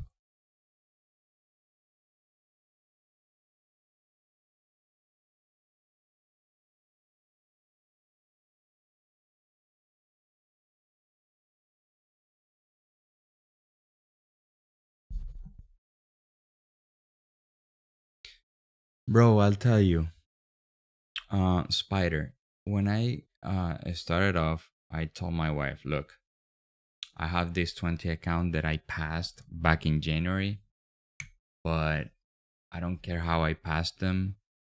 I need to trade this thing well, and it's gonna take me some time to unlearn whatever I had in my head and relearn the right way, right? So, but I don't trust myself. I don't trust myself. I think I am a trading addict. I think I am a revenge trader. All those bad things, right?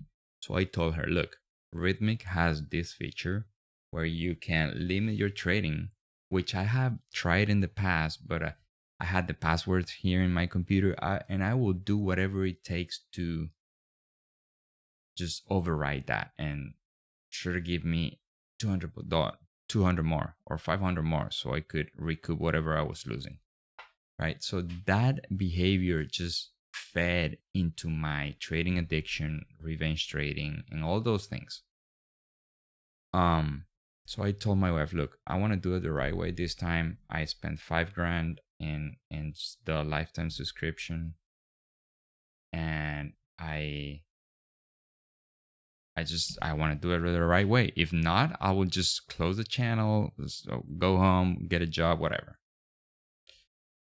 So I gave my wife the in after hours, meaning after 4 in the afternoon and whatever is bedtime for me, 10 in the 10 p.m. Right? So if I ask you for this at 10:30 in the morning or 2:30 in the afternoon, please don't give it to me. Just hide it.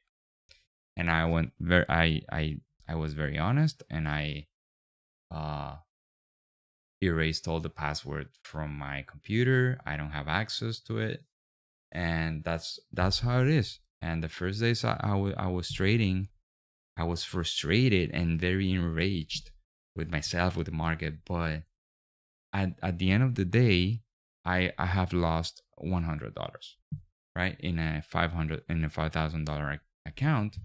And just watching that, I was like, all right, you feel this way and you just lost $100. um it's very insignificant, right? So that happened to me very, very often for like the first 3 4 weeks that I was trading. And then I was starting to care less about losing and just focusing in the process. And the more time it passed, the less I felt enraged with myself, with the market, whatever. Right? So that's how I did it. It took time. It was not something that I um changed overnight, right? It was something that took me time. And now I'm finally hitting one target. Oh my god. So good. It feels so good. Um but yeah, that was my process. It took me time, Spider, but and I've spoke with George about this. George is the friend that I had in this channel that we opened up the channel. And and we have had this conversation before, right? And I want to tell you, before 3 years ago or 2 years ago. Why are we not honest with ourselves? Like, if I made, look, I used to work in Boynton Beach in a fund, and I was making a lot of money, but my P&L was very volatile, right? That was beginning of 2022. Nice, nice trader. Nice, Nadik. Congratulations. So I would make 4 grand, 5 grand, sorry, and drive back home with a $1,500 um profit, and very depressed, like feeling like I was not worth it because I didn't make $5,000. And it was a very painful period. I was making a lot of money. Like in 1 month, I made like $55,000 off of just one LEELOO account. One LEELOO account. Is a fund that yes, I worked in a fund. I still can work with them, but after the pandemic, we just split up, and we're no, after the pandemic. Sorry, we just split up, and I'm in my house right now. If I want to go back, I can go back at any time, and the doors are open, right? But I felt like I needed to fund. Oh, I can take you to their offices. Like, is pretty good. but they mainly trade forex, right? So we were a futures traders. We were like 4 or 5 only, and they had like 16, 17 forex traders. They focused on forex trading. Sorry.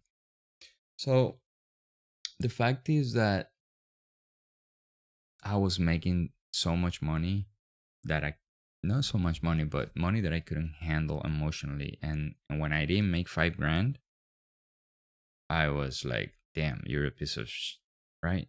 I was feeling bad. And that ended up very badly. I lost 40 grand in a day. Not in a day. uh, that day I was making $3,000. Since remember it was not enough, I um I felt like 3 grand is just X, right? I could make 5, 7. Um, we had I think a federal funds rate in the afternoon, yeah, or minutes, whatever. So 2 p.m. was very volatile, and I lost from 2 to 3 in 1 hour. I lost $40,000. Um, that account was profiting probably like 70 grand or 65 grand. And then the next day I made like 5 grand, and the following weeks I just ended up blowing the account. It was bad. It was very bad. So after that I was like, damn, this is hard. This is not. And when I came back in January, I had a very bad January. It's not because I lost too much money. I lost 24 accounts. But obviously, if you see how I blew them, you would say now, like, yeah, you're over fucking sizing. You're just taking 3 minutes or 4 minutes out of $5,000 account. This how are you not gonna blow them? If you're in a losing streak, you're gonna blow the account, right? So that was my trading. So when I came back, I said, all right, this is it. I need to change this once and for all. If not, I'm gonna have to stop trading. And I think it's a very good story.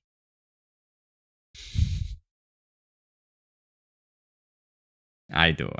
Probably I will get, if I get a really good at this and make millions, I would probably write a book. Just kidding.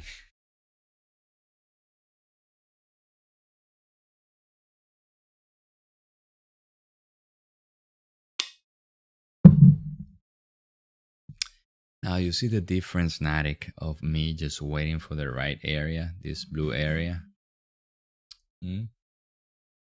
Just waiting for the right area, bro. That's it. Is matter of patience. And I didn't add on. I didn't add on. I didn't manage this thing. Just let it go. How much is this? Yeah, I made 11 points. Yeah, and I have my target around here. Yeah.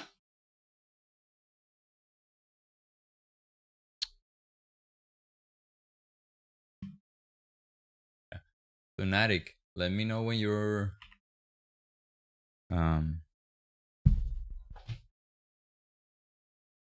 yes, but since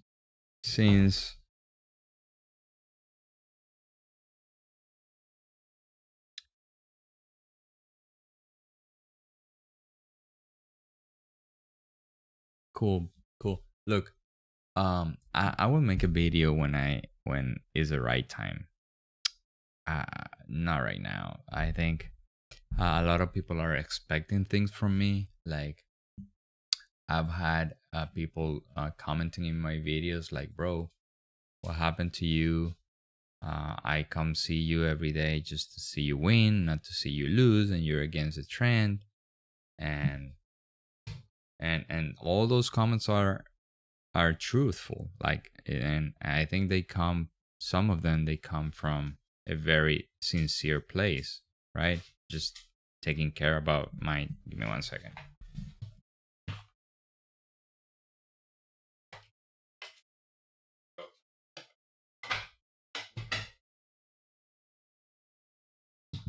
But yeah,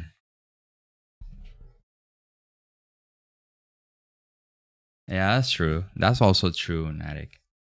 There's not a right time. But in reality, the videos that I'm releasing right now is videos that take very little time for me to make them, and I'm looking to make this kind of videos that take very little time for me to make them. Number one, and number two, uh, that I would learn something making the video. So all those videos that I've released lately, I've learned a ton. I know the production is very bad. Like I'm not a good at speaking to camera. My English is not very good. Uh, but just making the video, doing the script, and reviewing the chart, all those things just teach me tons. And then later I will have enough money to pay some editor, video editor, so my videos can get better online. But I don't care about the video right now. Being positioned in my channel or making money with the videos, my intention is just learn off of making the videos. And I know a lot of people will get bored of watching the video because obviously the production is cheap and it's not good. I don't know how to make a good video, but if they pay enough attention, they will learn whatever I'm learning off of making the video. Um, and I think we need more channels that are probably not as bad as mine, but a channel that is really sincere, is really honest. I do it. I do it. I edit my videos. I produce my videos. I record. I do the thumbnails. Uh, it's everything me. Like I don't have anyone. Like I don't spend any money on YouTube. Like nothing. To improve my videos. I like it. So probably tomorrow I will do a internals video because I've learned so much about internals this week. Like you have no idea. Like right now I can see when the momentum is going in skewed in one direction, only in one direction, and when the advanced decline is skewed to the downside or upside.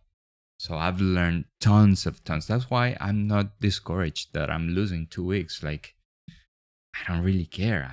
I see my trading improving every day. Not my trading. Like, don't get me wrong. My trading sucks. My execution sucks. But my read of the market has been so good. Um,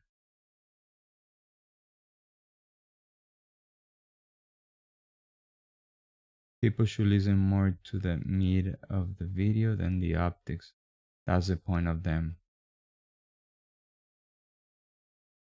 Yes, but Spider, like, look, let's be honest. The big audience, they want a very high production. They want some video that are well done, and I include myself there. Like I think making good videos will improve retention in people. Probably they will watch more my channel, but my priority right now is just improving my trading. Period. If I improve my trading, I could make better videos in the future with the money that I make trading, right? But right now, I don't have the capital to hire someone to edit my videos and tell me what to say or do a better script, whatever. Right?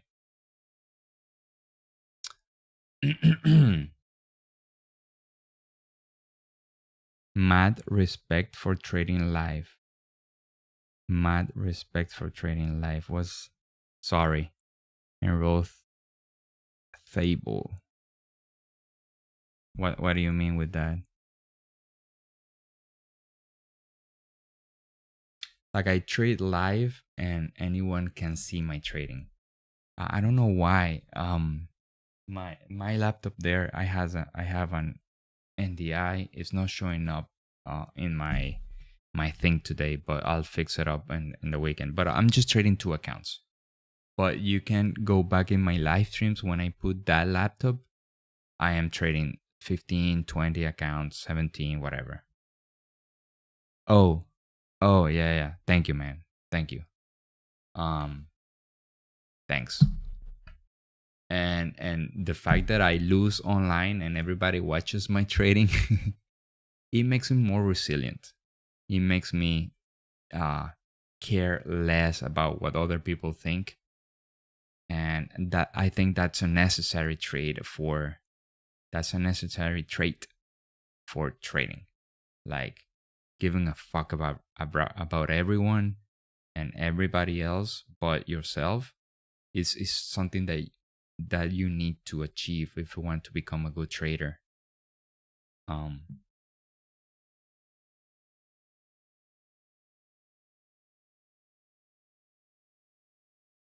no, and I remember last year I had 50 people watching me and I was freaking shaking. And I don't know everybody, I don't see the people in front of me, but I was shaking. Like the your mind can just put you in this state of nervousness because you want to do it good in front of people. You guess what? I don't care anymore.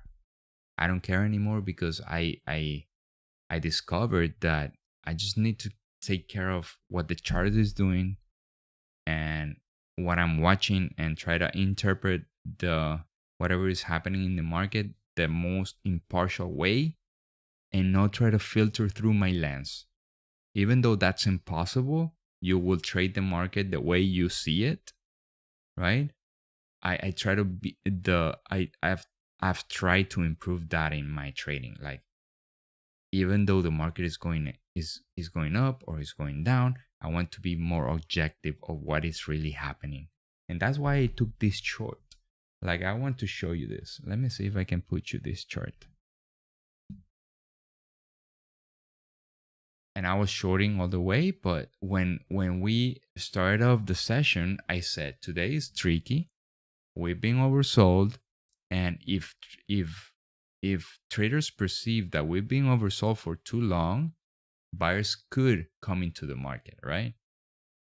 So I was not 100% bearish today like yesterday. Yesterday I was a little bit more skewed, although I took only shorts, right? Because I think that the short is better probability today. There's a possibility for the long too. Now I want to show you why advanced decline internals. Let me see if I can. Okay, cool. Now I want to put this 3 ES futures here. All right, so this is, let me see how this, you can see this. All right, let me put it this way. So this is the tick chart for today, right? And you can see how you're coming to this opening range here, right here, and you have yesterday's COT. Yesterday's COT is right here. You can see it here on the 5 minutes, right? The blue lines, this area, blue shadow, right? We came at the open and then we sold off. Now we came back, we're starting to sell off, right? But now look at the tick chart. Tick chart is not even getting to 400 right here. See that? In the most intenseful momentum for the day, we just barely got to 600. Whereas look at yesterday when we were going up. Look at this. Plus 1,000, plus 1,000, right? And even there, we sold off. Plus minus 1,000, minus 1,000, right? Today, you don't have more than 600. That tells me that momentum is not very strong to the upside. It's not. It is not, right? And then we sold off here minus 600. Oh, we had some instances here minus 900. So that tells me there's a fight, number one, but the environment is bearish. So I want to just get short. It's a no-brainer, right? When I say no-brainer, it's not that I knew what was going to happen. I don't, nobody knows.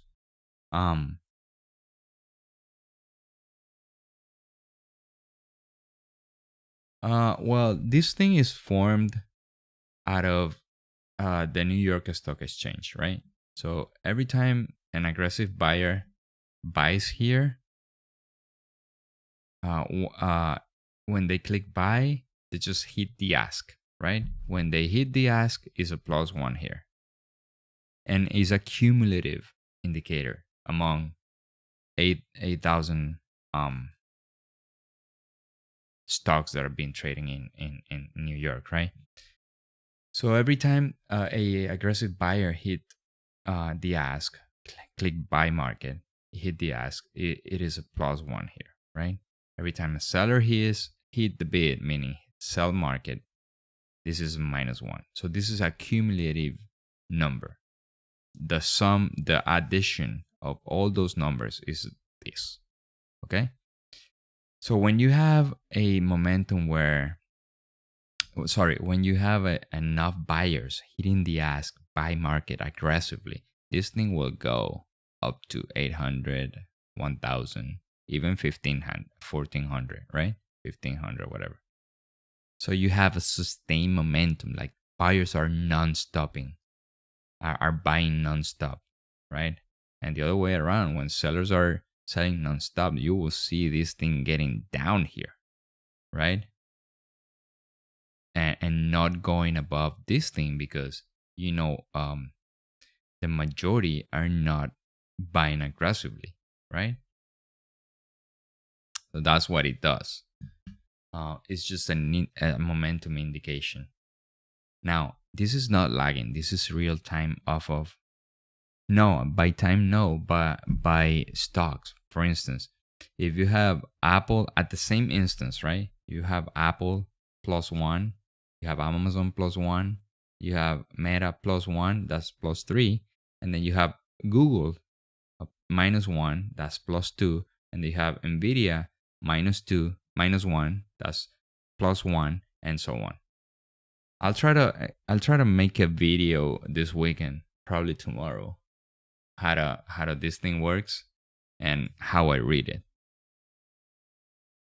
And it's because I want to learn more about it too. Um, but yes, you can see this thing like advanced decline, even though the market is, look at advanced decline, even though the market is sharply up, like from 50 to 75, right? Look at this. There's still negative. Whereas look at this thing. Look at this thing. I want to show you the best long example that I can find is this one. This is back in October 17th. You can see the chart here. Let me go here to the daily.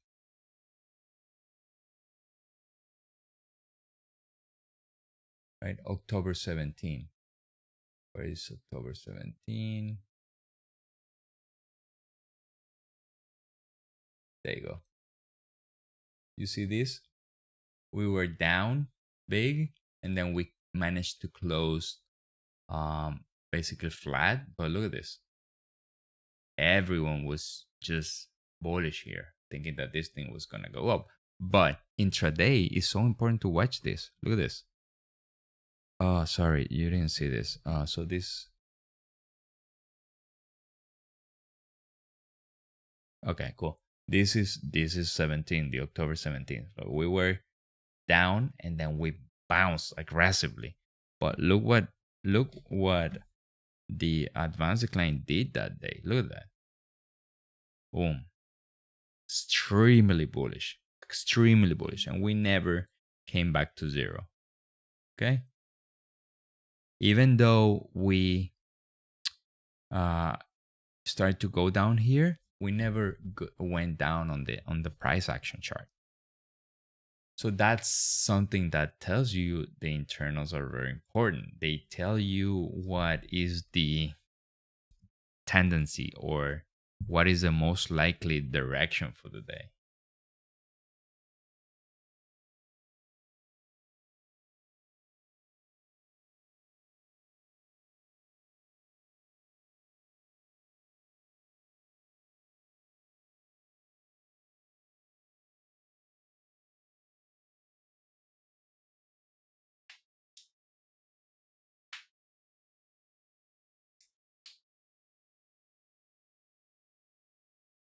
All right, guys, that's it for me. I'm gonna work in other stuff. Um, thank you for being here. Thank you for being so loyal and spending your time, valuable time, with me. I think we do have an opportunity here to get better and really become a successful trading traders, right? For those who are here and don't know, um, we have a Discord. We do have a Discord, right? Get there. You can DM me. We can get together after hours, review the charts. Um, just having a community, having more traders, sharing stuff is very valuable. It's very valuable, right? Not just me here talking and whatever. You guys listening. I think other people's opinion is very important, and sharing, I think, is vital. We can learn from each other, right? Nadik, have a nice weekend. I will call you. All right. Thank you, guys. Thank you for being here. See you on Monday.